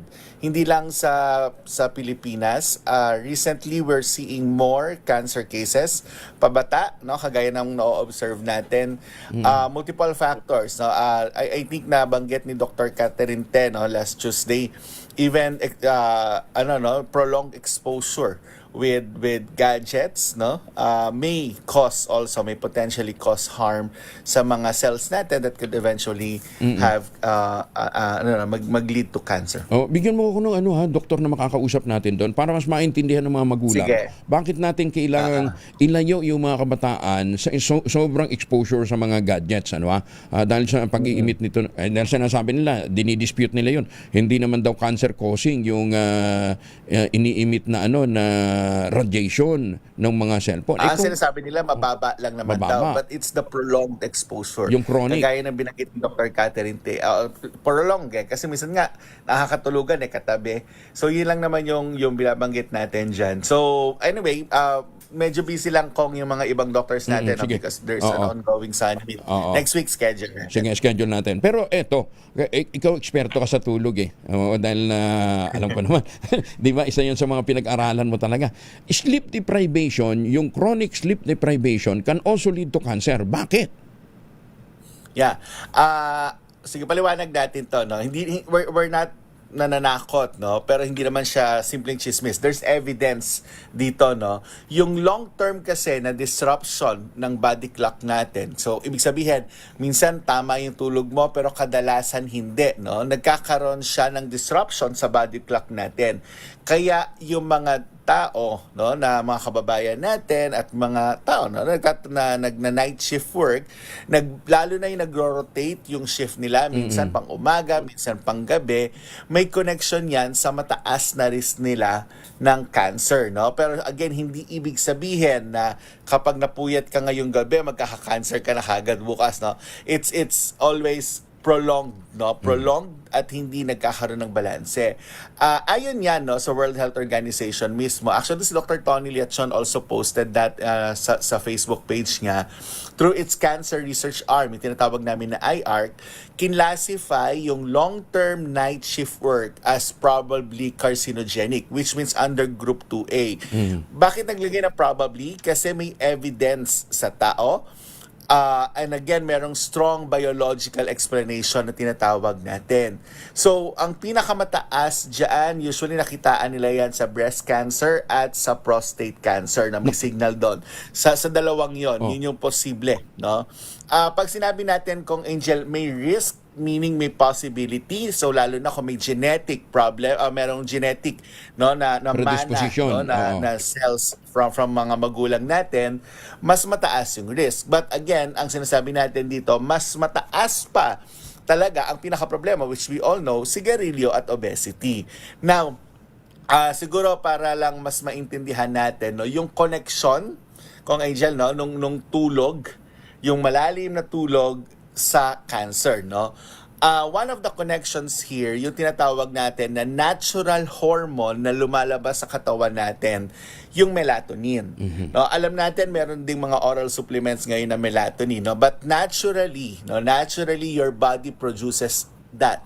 Kung ano yung kailangan ng katawan mo, pinoproduce yan natural ng body mo. So paano nangyayari yan? Kapag nagdidilim yung paligid mo na, or meaning oras na ng tulog mo, yan yung time na lalabas yung hormone na yan. So may role yan sa pag-regulate ng cell growth natin. So kapag laging mali yung oras ng tulog natin, nababawasan yung melatonin. So parang nawawala kung Angel yung tinatawag na yung parang night repair system ng katawan natin. Sa gabi, nagkakaroon ng repair, lalo na ng deep sleep. So, ang advice natin madalas sa mga night shift workers, no, your body needs to have a dark moment, no, para maalam ng katawan mo, oy, oras na ng tulog ko. So, usually, sinasabi natin, pagka matutulog, pwedeng maglagay ng makakapal na kortina, Kong Angel, para talagang dark yung loob ng kwarto mo. So, your body naturally produces melatonin. Hindi siya pwedeng prolonged use kasi, no, na gawin natin siyang araw-araw kasi minsan nagko-cause din yan ng side effect. Tamang dami and your body naturally produces that. Number 2, kapag Kong Angel kulang sa tulog, humihina yung tinatawag nating natural killer cells. At ito yung mga sundalo din ng katawan natin. Napapaliwanag natin to, no? Pag bumaba ang immune system natin, yung immune cells natin, pag nagkakaroon ng cancer cells, hindi niya kagad na de-detect yung natural killer cells natin, yung mga T cells natin. So, nagkakaroon ng oportunidad, no, yung mga cells, no, yung mga cancer cells na mas mag-proliferate. So kaya again, binabanggit natin, even in treatment naman ngayon, meron na tayo mga tinatawag na immunotherapy na binibigay for cancer patients. Kasi para masigurado na yung immune cells mo mismo yung papatay sa mga yan. So, pag lagi kang kulang sa tulog, bababa din yung immune system natin. Kapag napagod yung sundalo natin, of course, lagi na sinasabi, mas mahina yung bantay. Number 3, kapag puyat tayo, yung stress hormone tumataas, which we know already stress really has a big factor on cancer. Long term, nagkakaroon ka ng low-grade inflammation. Lagi may pamamaga na nakalink din yan sa mga chronic diseases like cancer. So, etong tatlong ito, no? And of course, alam naman natin pag hindi tama ang tulog mo, may probability rin na mag-cause ng obesity. So, tumataas talaga yung risk factor. So, again, short sleep. Ito Kong Angel ang pinaka for me alarming, no? Combination, no, na madalas nakikita natin sa mga kababayan natin on a night shift. Usually kulang yung sleep, short sleep, 4 to 5 hours. Very stressful yung work, no? Lagi silang inaaway, alam naman natin yan, no? Plus, of course, minsan hindi na healthy yung choices ng food. Ang taas magkape, no? Yung kape na sobrang tapang, no?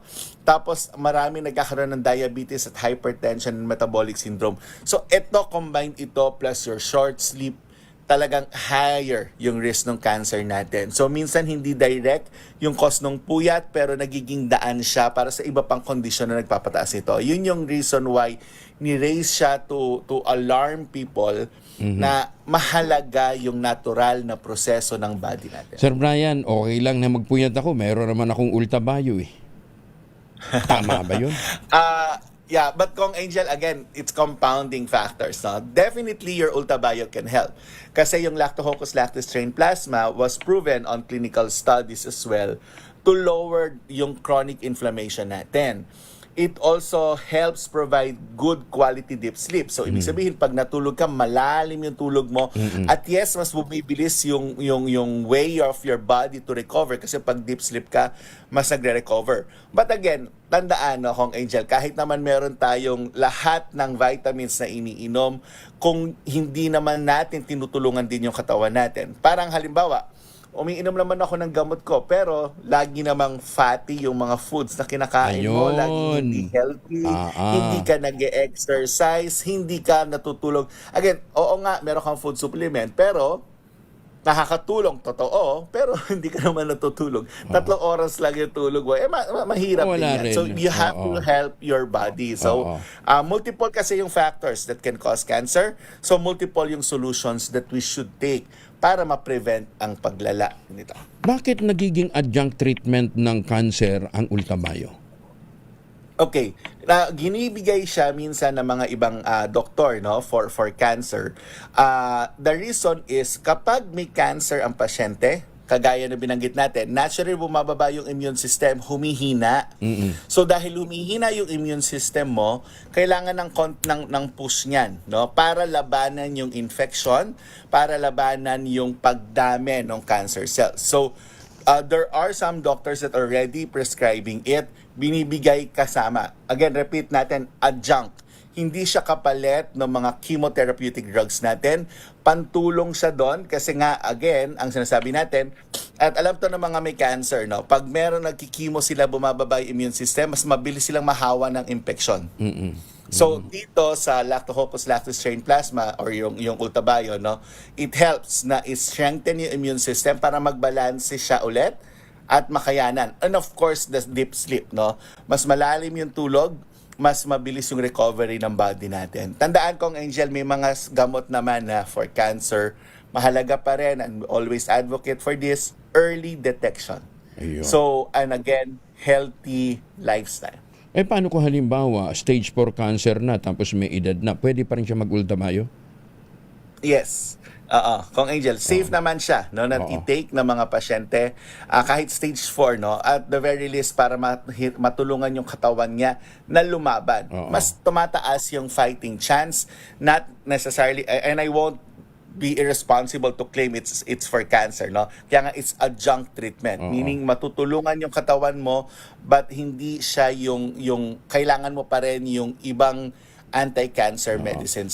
So we again, we refer back to your oncologists for proper diagnosis. Iba-iba kasing cancer cells. Tsaka para maayudahan ka nga magkaroon ng magandang tulog. Correct. Yun ang importante. Tulong talaga siya. Tsaka immune system kong Angel, fighting infection faster. That's one of the really strong, no, na kapasidad ng Ultabio, no, especially mga viral infection. Napakalakas niyan, napakaganda niyan, mas mabilis yung recovery. So makakatulong sa mga may cancer.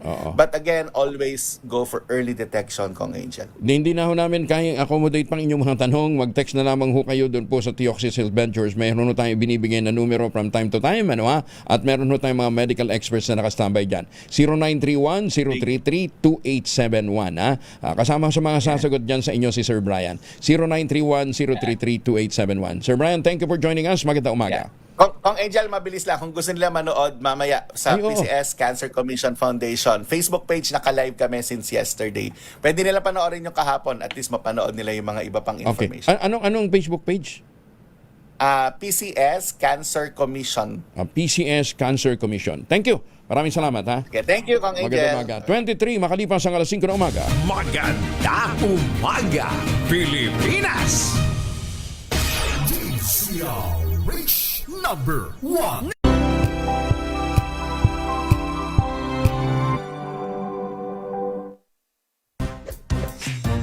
Ang galing-galing mo, Smart dishwashing paste ko, pritong ulam na masebo, plato ng kaldero, tanggaling for everyday. Ganyan, pag Smart ang dishwashing paste, may double tanggaling formula. Tanggal ang sebo, tanggal ang bakterya. Pahit para walang bahid, linis fantastic sa metal at plastic, number 1 ko to. Tanggaling-galing mo, Smart dishwashing paste. ACS. Sa lahat ng bagay, simula pa lang, siguraduhing max protection na. Kasi pag kulang ang proteksyon, baka madaling masira. Sa ngipin, dapat may max protection din. Max Alaga ng Unique Toothpaste. With Max Protect Formula, helps stop cavities before they start, while keeping breath fresh. Try Unique Maximum Fluoride Protection. Para Max Alaga, Max Protektado. ACS. Wow, ang saya. Isang barangay na labada, puro mancha pa. Goodbye, pahinga. Mommy, isang laba lang yan sa Pride Bar Blue. May powerful stain-away enzymes na malupit sa dumit mancha. At di masakit sa kamay. Isang laba lang yan. Hello, pahinga. Hello, Pride Bar Blue. ACS.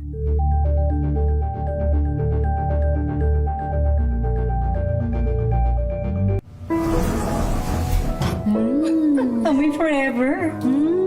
Amoy LQ.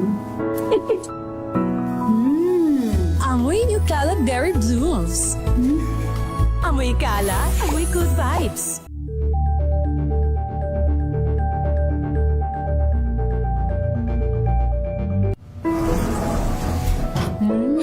Amoy forever.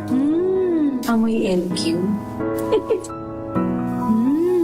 Amoy New Kalat Berry Blooms. Amoy kalat, amoy good vibes. Tinesting, sinuri, siniyasan. Ang resulta? Super effective ang Shield sa pagpatay ng bakterya at virus. Shield Antibacterial Soap. Believe ang mga eksperto sa Philippine Nurses Association. At si Mami. Tiwala ako sa Shield.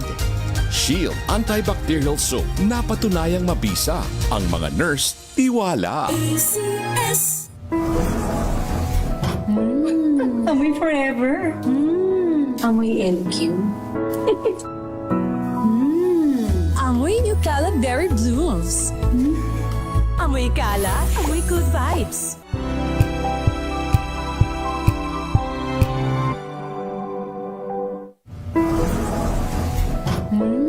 Amoy forever. Amoy LQ. Amoy New Kalat Berry Blooms. Amoy kalat, amoy good vibes. NBC Milliones. NBC Milliones. Mamimigay na naman kami dito sa MBC ng 1 million pesos! Sa isang malinis na papel, ilagay ang iyong name, age, address, phone number at pirmahan. Ipasok sa loob ng isang white legal-sized envelope. Kalakip ang alinman sa mga required proof of purchase o POP. At sa labas ng envelope, ilagay ang NBC Milliones 2026, ang POP na ginamit at ang MBC station na iyong sasalihan. Ihulog ang iyong entry sa mga drop boxes na matatagpuan sa MBC station sa inyong lugar. DZRH, Love Radio, Yes FM, Easy Rock, Aksyon Radio. Pagkakataon na manalo ng hanggang 1 million pesos sa Grand Draw at libo-libo pa in cash prizes sa 10 weekly draws sa mga MBC stations nationwide. Dito sa MBC Milliones 2026. Sali na! MBC Milliones is brought to you by Pride Detergent, Smart Dishwashing, Shield Bath Soap, Unique Toothpaste, White Rose, Charm Fabcon, Star Wax Floor Wax, San Miguel Pale Pilsen. See posters or visit our Facebook page for more details. Promo period is from January 10 to March 27, 2026. DTI Fair Trade Permit number FTEB 244864, series of 2025. Drink responsibly. Amoy forever. Amoy LQ. Amoy New Kalat Berry Blooms. Amoy kalat, amoy good vibes.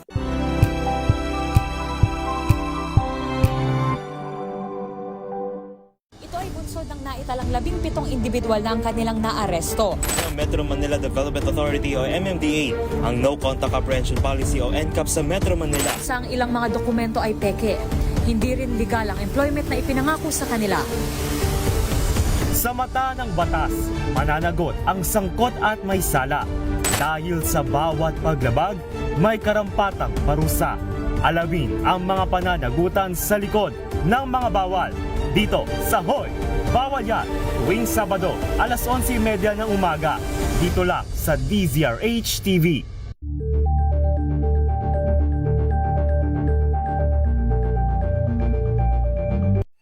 Mga balitang gigising sa inyong umaga. Mga balitang kailangan mong malaman. Mapapakinggan sa ACS Balita sa 2x2. Kasama sina Anthony Taberna at Jerry Baha. Lunes hanggang Biyernes.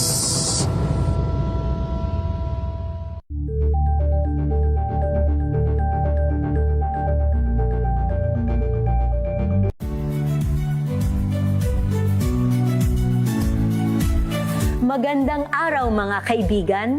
Ito po ang inyong balerina ng bayan, si Lisa Makuha Elizalde, na nag-aanyaya sa inyong samahan kami at ang aming mga espesyal na panauhin para sa kalahating oras ng masayang kwentuhan sa aming programang Art to Art, kung saan ang usapang sining at kultura ay para sa lahat. Huwag kaliligtaan, tuwing linggo, alas 3:30 ng hapon, dito lamang sa DZRH Radio, DZRH TV, at via online streaming.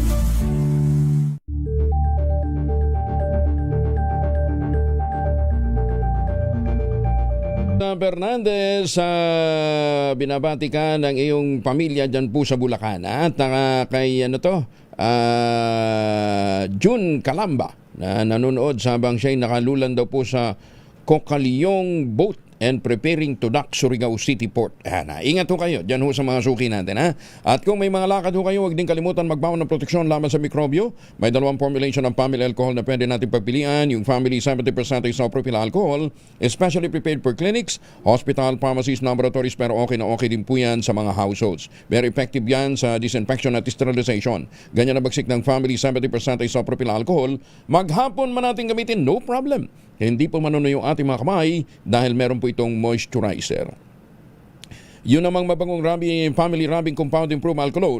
Yan ho yung mabangong isopropyl alcohol na ginagamit po ng ating mga masahista, mga barbero, mga doktor, mga nurse, mga kabadrona for sponge, bathing, and other cleansing purposes. Family rubbing alcohol parang di siya reachable na sa mahabang panahon. Mabibili sa namang butik at convenience stores nationwide. Family rubbing alcohol hindi lang pampamilya, pang sports pa. Maganda umaga, Pilipinas! Ang presyo na po ng isda sa Port Avenue Market sa Caloocan bumaba. Nandun si Edwin Duque. Edwin, good morning. Angel, maraming supply ng isang tilapia, bangus, galunggong. Ito yung sinasabi kailan kayo ng mga vendor. Kaya bumaba yung presyo. Ang bangus na lamang ko, Angel, mabibili mo kayo ng 190 hanggang 210. Ito yung 240 to 216 itong mga nakarang araw. Abang yung tilapia, itong plapla, mabibili mo ng 110. At kung mapunta ka pa ng Bayan Malabog, Angel, 90 under 100 pesos lamang, samantalang 140 ito kamakailan. Ang galunggong bumaba rin ng 260 at kung medyo lumaluma na, meron pang 190 pesos bawat kilo. Bumaba rin hanggang 260 ang yellow pin. Habang itong pusit, ayan, hindi gumalaw ang presyo. Ang shrimps, mataas pa rin kundi. Itong isang espada na tag-400 kamakailan, Angel, mabibiling ng 280 pesos. 260 ang bisugon tunay. At ang lapu-lapu na mabibili mo ng 240 pesos. Ang salay-salay, 210 mula sa dating 260 pesos. Bumaba rin bagya itong presyo ngayon ng gulay. Ang ampalaya balik sa dating 140 to 150 mula sa dating 160. Ang kalabasa 50 pesos. Ang kamatis 40 hanggang 60 pesos bawat kilo. Hanggang ng labanos naman dyan, bumaba na sa 10 piso, 80 pesos. Ang talong, mabibili mo ng 60 hanggang 80. At yung magandang klase, yung bagong aning mahamat at napakapainit na painit pang kulay, ito yung 100 pesos bawat kilo. Hindi naman dumalaw pa yung presyo ng mga gulay, habang ang presyo ng karni ay medyo bumaba pa konti. Itong presyo ng baboy dahil 270 hanggang 290 mula sa dating 320 pesos bawat kilo. Ang pork chop 270, ang giniling 270, ang pigi 280. Habang itong pata naman ay medyo bumaba ng 360 mula sa dating 390 pesos. Hindi naman nagmulaw ang presyo ng kambing, 500 pesos pa rin. Ang baka abay tumas ng 10 piso, naging 480 itong baka ngayon. Ang iba pang presyo ng mga gulay o itong prutas, hindi naman gumalaw pintel, habang itong presyo naman ng bigas. Nag-umpisa ito ng 40, merong 56, 53, 60 pesos. Itong brown rice, 56, habang itong red rice, 60 pesos. Ang Japan rice ay bumatamas ng 2 pesos. Wala sa dati 56, 58 pesos bawat kilo. Yung malagkit, 58. Ang kasunod ito ay 80, yung pinakamagandang klase, 100 pesos bawat kilo. Yan, going to price monitoring report mula pa rin dito sa Port Avenue, dito sa Caloocan. Aris 43, Edwin Duque na ulat sa TSRS sa Pilipinas, sa Pilipinas. Maraming salamat, Edwin. Paano nyo naman malalaman kung babae o lalaki ang nabili nyong tahong? Eto, dagdag kaalaman. Pagka medyo mas orange yung tahong, female po yan. Pagka medyo puti, yung maputla ang kulay, yan daw po ay male tahong. Ayan, di ba tama? Teka, baka mali yung binasa ko. Yan. Mas colorful po, mas makulay, mas kulay orange ang female tahong. Ayan, Tapos ang lalaki ay maputla, mas maputla, less colorful than the female tahong. Yan pala yun. Bakit daw nagiging maputla yung male na tahong? Ganoon naman talaga eh. Pag pinagtabi mo, yung male at saka female, namumutla si male eh. Lalong-lalo na pagka maraming female. Maganda umaga, Pilipinas! Magandang umaga. Boss Rex, si Kadote Tampadong. Magandang umaga ho sa inyo, Ayan, Ay, teka nga pala. Para ho sa kaalaman nung mga naghahanap dito sa Mokong na ito, si Christian Kalalang E. Santiago, nahuli na po ito ng Manila Police District. Daming kaso pa rin ito, Nasaan to? Nasa CIDG. February 3, 2026. Ayan, baka kayo ho, nabiktima din ho nitong estapador na ito. Ayan, nahuli na ho siya dahil sa qualified theft. 10 counts ng qualified theft si Christian Kalalang Santiago. Yan, marami-rami din hong atraso ang kinakaharap nito. Maganda umaga, Pilipinas! Paano nyo naman daw malalaman kung masarap ang tsokolate? Ayan, yung chocolate na tangerine dapat. Ang tangerine chocolate po ay brand ng mga magniniyog ng mga magsasaka dyan po sa lalawigan ng Quezon. Sa tulong po ni Dr. Helen Tan, yung pong mga planting material ng kakao galing Davao, hinakot po yan para maitanim sa ilalim po ng mga nyugan. Kaya ngayon ay nagpo-produce na po sila ng dekalidad na kakao beans, pinoprocess para maging tangerine chocolate. Available sa 0919-095-5935. Ang tangerine chocolate po ay may mahigit 10 variants ang mga raw material galing din po sa ani ng mga magsasaka. I-check po ninyo sa tangerinechocolate.ph. Tangerine chocolate 100% gawang lokal but taste and looks global. Tinulungan po ito ng DTI at ng DOST. Sabi nga po ni Dr. Helen Tan, sino bang magmamalasakit sa Pilipino kundi ang kapwa Pilipino? Kaya sa pagbili ho natin ng tangerine chocolate, pinalalakas natin ang loob ng ating mga magsasaka, pinalalakas natin ang ating lokal na ekonomiya. Sabi po ni Dr. Helen Tan, tangerine chocolate 100% gawang lokal. Sana po dahil ito'y gawang ating tangkilikin. Maganda umaga, Pilipinas! Kamano'y paninigtig na Mongolia National sa mga military facility patuloy na biniberipika ng PNP. Detalye na balita mula kay Idniel Parosa, RH52. Idniel, good morning. Kuya Angel, patuloy pang bine-verify ng Philippine National Police at Bureau of Immigration ang mga espionage activities ng Mongolia National sa lalawigan ng Zambales. Nadiskubreng may connection pala sa People's Liberation Army ng China. Ayon kay PNP spokesperson, Police Brigadier General Randolph Tuanyo, 4 violations sa immigration laws pa lamang ang kumpirmadong atraso ng 30 anyos na nag-enroll bilang aviation student dito sa bansa. Pinawi rin ito ang pagkaalarma ng publiko at sinabing hinihintay pa ng otoridad ang verification sa tunay na background ng dayuhan. Inarasto ng BI ang suspect dahil sa pagsasagawa ng aktibidad na hindi consistent o nakalinya sa layuning idineklara niya sa kanyang visa. Nabalak sa reports na bukod sa koneksyon sa Chinese military, nakita rin ang presensya ng panyaga sa ilang military facility sa Zambales area. Naura na nagpabala si National Security Advisor Eduardo Añez sa mga dayuhan na huwag abusuhin ang pagiging bukas sa kanila ng Pilipinas. Ako naman sa Edniel Poroso, DZRH, una sa Pilipinas, una sa Pilipino. Teka, Edniel, anong nangyari doon sa di ba may hearing kang pinuntahan kahapon? Oo, Kuya Angel, isang negosyante itong nagain ng reklamo siyang konsehal ng Pasig kahapon. Sapit na ng counter affidavit yung konsehal. Kaup na yan ng reklamong inihain sa kanya dahil sa umanay pagbanta doon, Kuya Angel, sa negosyante. Nangyari yan kahapon at patuloy pa itong pagulong nito. Oo, doon kay Piskal. Ito yung kay Piskal Jerome Victor, di ba? Piskal sa office ni Piskal Jerome Victor. Ito ba yung yung konsihal na nagbabanta sa kanyang biyanan? Ay lumalabas si Angel, nag-direct itong complete. Mukhang family matters ang pinagbulan nito dahil yung complainant ni Angel na isang negosyante ay yan o father-in-law nitong councilor sa lungsod ng Pasig. Itong parehong council, Kuya Angel, ay nalagay na rin sa dating kontrobersiya sapagkat dati siyang may hawak na posisyon sa isang national commission sa bansa at noong panahon ng pandemic, kung maalala ng ating mga kababayan, ay binatikos yung official na yan sapagkat yung mga billboard ng medical advisory, mas malaki pa yung mukha niya kaysa doon sa mga pakalala laban sa COVID-19. Epal ang dating ha. Hindi, balita ko, kanya yung may-ari ng printing business, yung misis niya. Kaya siyempre nung ano ba yun? Ano ba ito?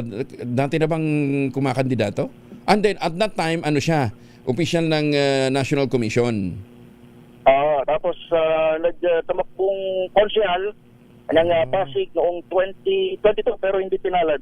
Ito 2025 ay kumompare ito sa napakalakas na gitin ng Pasig ni Mayor Vico Soto at ngayon nakapastra sa 2nd District ng Pasig, Kuya Angel. Sa kakampi siya ni Mayor Vico. Yes, Kuya Angel. Sa ngayon, pero ang alam ko partido o PDP Laban yung kanyang mother party, Kuya Angel. Okay. Pero ngayon nga kakampi ni Vico. Ayan siya. Sige, abangan natin kung ano mangyayari dito ha. So ang nagrereklamo yung kanyang biyanan. Biyanan, nag-try tayo mag-reach out to Angel, by the way, doon sa Consel, pero ayaw mo nang magbigay ng komento dito sa reklamong kanyang kinaharap sa piskalya ng Pasig, Angel. Balik pala sa'yo. Okay, maraming salamat si Jen Paro sa RH52. Lupit biyanan mo, tinatakot mo. Batapang ka. Dapat minamahal natin ang mga biyanan. Ganda umaga, Pilipinas! 42 makalipas sa alas 5 ng umaga. Ang oras na yan ay hatid sa inyo ng Champion Detergent. Tapat po.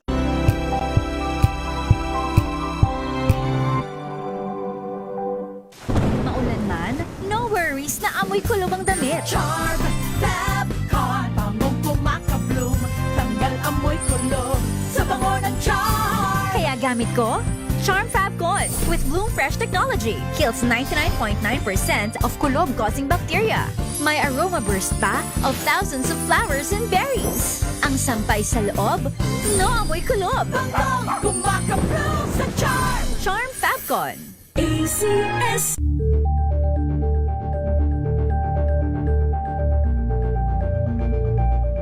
Hello, Washi! Laundry day na naman! Yay! Anong meron? Mancha ng chocolate, putik, may libag pa! Kaya natin yan!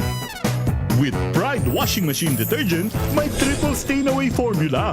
Tanggal ang makapit, madikit, at malupit na tumitmancha. Kaya easy-easy ang labada. Mula noon hanggang ngayon! All you need is pride! All you need is pride! ACS.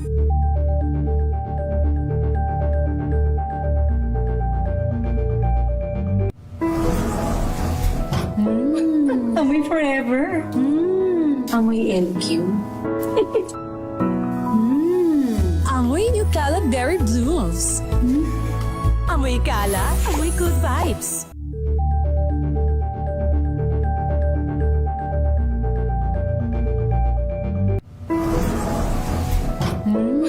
Amoy forever. Amoy LQ. Amoy New Cala Berry Blooms. Amoy Cala, amoy good vibes.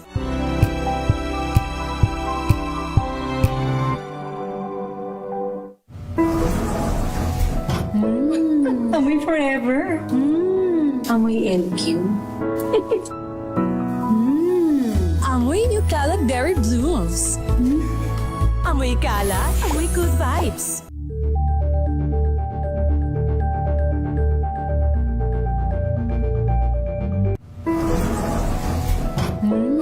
Amoy forever. Amoy LQ. Amoy New Cala Berry Blooms. Amoy Cala, amoy good vibes.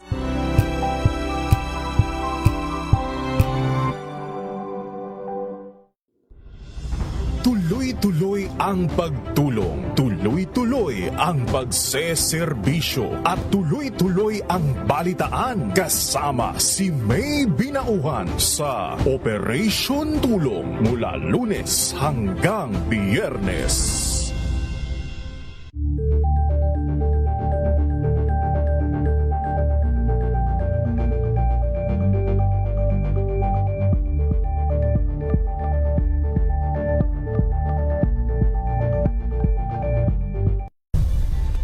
Nagsimula sa pangarap hanggang sa maabot ang tagumpay.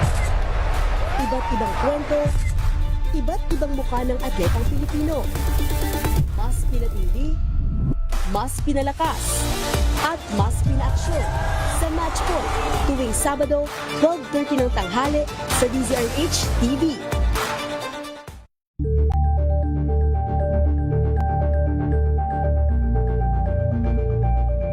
Alamin ang mga maiinit na isyung pambayan, mga balitang kailangan mong malaman, usapin sa pamahalaan, politika, ekonomiya at kabuhayan. Ito ang mga dapat mong malaman, pakialaman at pag-uusapan dahil kayo ang tinig ng mamamayan dito sa Damdaming Bayan. Live sa DZRH Radio, DZRH TV at DZRH Digital. Kasama sinalakay Deo Macalma at Elaine Apit. Araw-araw, Lunes hanggang Biyernes. Damdaming Bayan.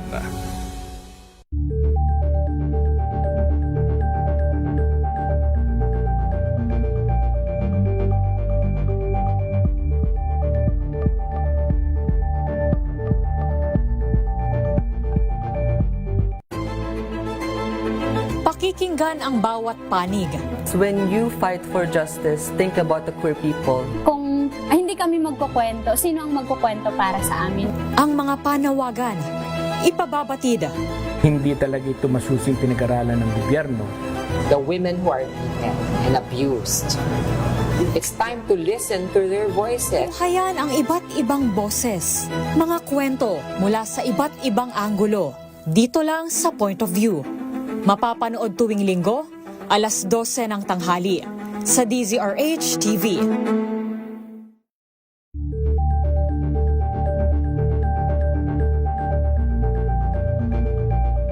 Tambalang Anthony Taberna at Jerry Baha ang gigising sa inyong umaga dahil lalatay ang humahagupit na diskusyon at komentaryo Lunes hanggang Biyernes sa 2x2.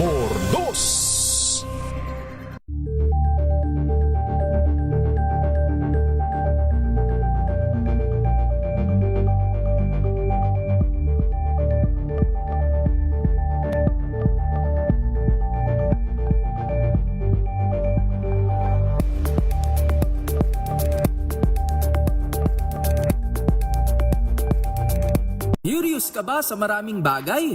Kami na ang bahala dyan. Aalamin, tutuklasin at bibigyang linaw namin ang mga katanungang bumabagabag sa inyong po sa Inupacan, Leyte. Mayor Sandy Mendoza, good morning. Diyan sa Talisay, Batangas. Ambassador Harry Amping. Ay, masuki natin si Justice Sinergito, si Justice Max De Leon. Oy, get well, Chief Justice Alex Esmundo. At Justice Raul Villanueva, si Justice Maidas Marquez. Ayan, good morning ha. Tita Sally, ang nanay ni Justice Raul Villanueva na suki ho natin tuwing umaga ha. Magandang umaga po sa ating mga walang sawang taga-sumaybay. Lalong-lalo na po yung ating Midnight Singers dyan po sa San Diego, California. Nananakit naman yung mga kasukasuan, nagkakaringkel, sumihina na bang kalamnan? Epekta po yan ng ating pagkakaroon ng dagdag na edad. Huwag natin sabihin pagtanda. Ipinakikilala ang Ultaplex, isang health drink mula po sa mga lumikha ng Ultabio backed by Japanese technology. Ang Ultaplex ay may HCG complex, hydrolyzed marine collagen para sa skin at joints, HMB pampalakas ng muscles, glucosa green para naman sa ginhawa ng kasukasuan. Available in coffee with stevia at powdered drink mix. Kaya ang bawiin ng galaw, sigla at ganda kahit nagkakaedad na with proper diet and exercise. Hanapin lamang po ang Ultaplex sa Shopee, Lazada at ultabio.shop. Ang Ultaplex ay hindi gamot at hindi dapat gamiting panggamot sa anumang uri uri ng sakit. If symptoms persist, consult your doctor. Maganda umaga, Pilipinas! Ay, congratulations nga pala uli doon po sa ating winner ng Mahiwagang Tunog. Papadala namin sa inyo yung premyo, ha? Asa na ba yun? Nawala na naman. O basta ito ay taga Nueva Ecija. Ayan. Nakapasa naman ang 3,264 mula sa 6,294 examinees na kumuha ng February 2026 Mechanical Engineering Licensure Examination. Sa datos ng Professional Regulations Commission, top-notcher sa pagsusulit si Jose Corong Jr. mula sa Visayas State University. Nakakuha ito ng 93.25% na rating. Nanguna naman ang University of the Philippines Diliman sa listahan ng top-performing schools, sinusundan ng Technological University of the Philippines Visayas. Samantala 1,000 mula sa 100 mula sa 120 ang nakapasa sa February 2026 Certified Plant Mechanics Computer-Based Licensure Examination, kung saan nanguna si Chris Adame Traste Halyegado mula sa Mindanao State University, General Santos City. Congratulations! Maganda umaga, Pilipinas! Ay, sino daw itong nanunungkulan pa rin sa gobyerno na sumabit noon sa pagbibenta ng mga baril sa North Korea? Uy, talaga? Oo.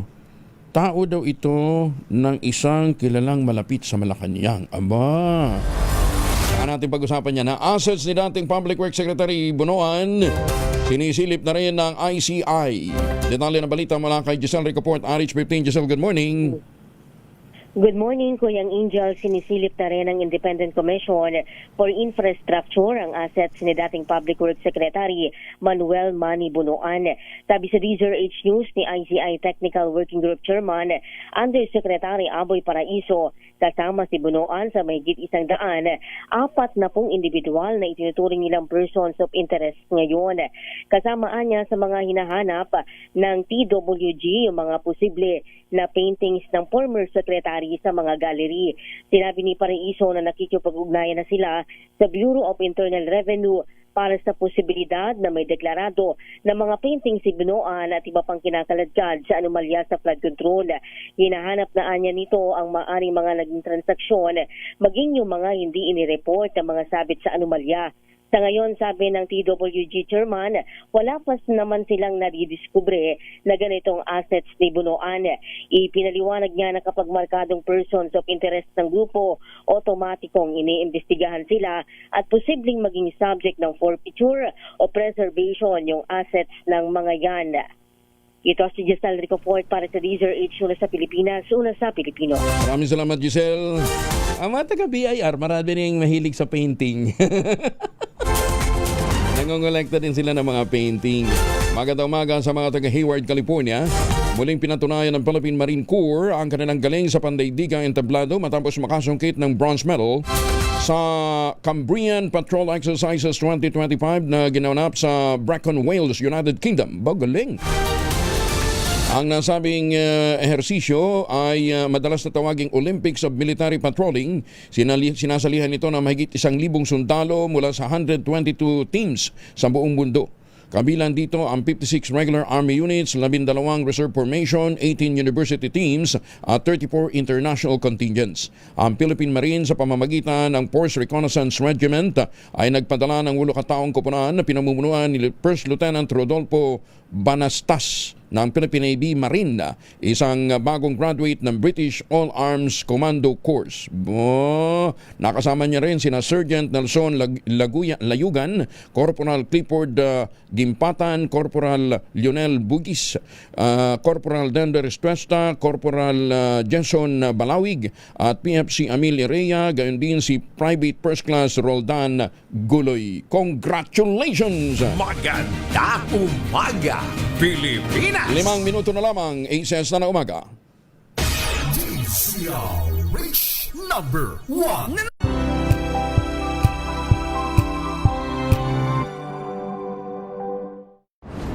Kung good vibes ang hanap mo, dito ka na sa Sigurado. Mula sa mga istoryang nagbibigay ng inspirasyon hanggang sa mga kwentong may dalang solusyon. Mga balitang pampagaan ang pakiramdam at pampaganda ng araw. Hindi lang basta good news, kundi the better news. Mula Lunes hanggang Biyernes, 1:00 ng tanghali sa DZRH TV.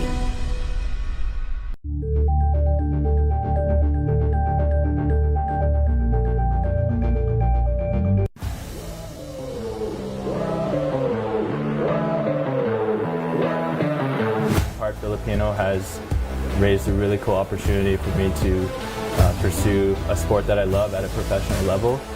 And it's opened up these doors and let me compete past the post-secondary level, which I always dreamed of. It was just that feeling of, okay, like the dreams have turned to reality. There's no looking back now. You know, I'm just excited to eventually get the chance to lead the offense. And when I do get that chance, hopefully fans are able to see the joy and the love I have for the game. Hi, everyone. I'm Elijah Kim, a professional volleyball player playing for the Crisscross King Crunchers. Catch my exclusive interview only here at DZRH TV Matchpoint. Mabuhay ang atletang Pilipino.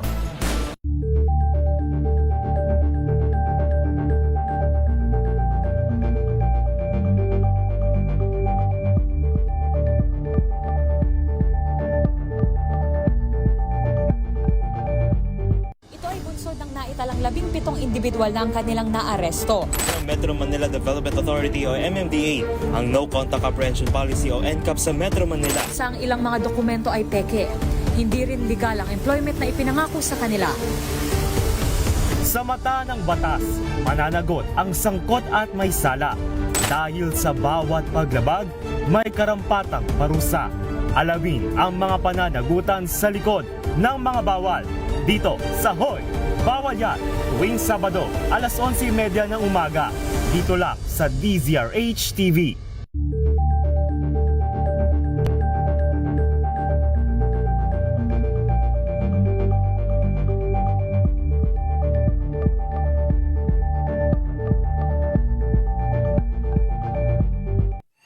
Mga balitang gigising sa inyong umaga. Mga balitang kailangan mong malaman. Mapapakinggan sa ACS Balita sa 2x2. Kasama sina Anthony Taberna at Jerry Baha. Lunes hanggang Biyernes.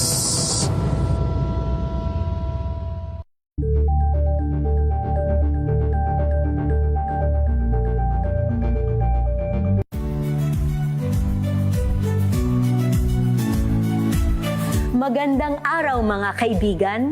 Ito po ang inyong balerina ng bayan, si Lisa Macuja Elizalde, na nag-aanyaya sa inyong samahan kami at ang aming mga espesyal na panauhin para sa kalahating oras ng masayang kwentuhan sa aming programang Art to Art, kung saan ang usapang sining at kultura ay para sa lahat. Huwag kaliligtaan, tuwing linggo, 3:30 ng hapon, dito lamang sa DZRH Radio, DZRH TV, at via online streaming. Buang bank statement. Ayun. Mas mabilis na, ano ha? Para naman sa mga multiple application, maaari na rin magsumite ng iisang kopya ng mga common document gaya ng invitation letter, family relationship document at company-related documents at ikakabit na lamang ito sa file ng representative applicant. Inalis na rin ang requirement ng explanation letter para sa employment documents kung walang landline number o electronic signature ang ginamit, basta't maaaring tawagan o makontak gaya ng email o mobile number. GV, alam na dis. Tuwan-tuwa siguro sa klima dito. Pwede tayo sa Jeju o kaya sa Seoul, South Korea, ha?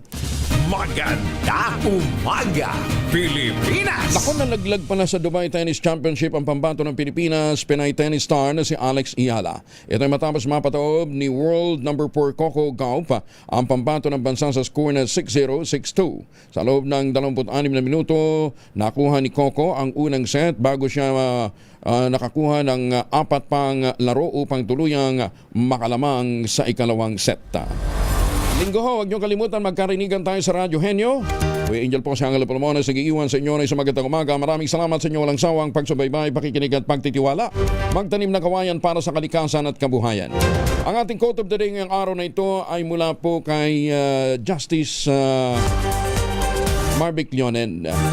Ang sabi niya po, we are indebted to no one. We are indebted to no one. Hindi ho kami may utang sa kanino man. To exercise, hindi ko mabasi. Yan, layo eh. Yan, ha? Lapit-lapit po na. Ayan. Except to the mandate of our office. We are not accountable to the appointing power or the present administration. The powerful are not our principal. Our principal are the voiceless, the powerless, the Filipino people, long-suffering from the abuse of the powerful. Yan ho yung yun ang binabanggit ni Chief Justice, ni Justice Leonen. The rule of law should be the rule of social justice. What is legal must become what is just. Doon ho sa mga magagaling natin mga abogado, baka hindi lang ho na ituro yan sa Wambol University. Magandang umaga, Pilipinas! 6:01 ang oras sa buong kapuluan. This time check is...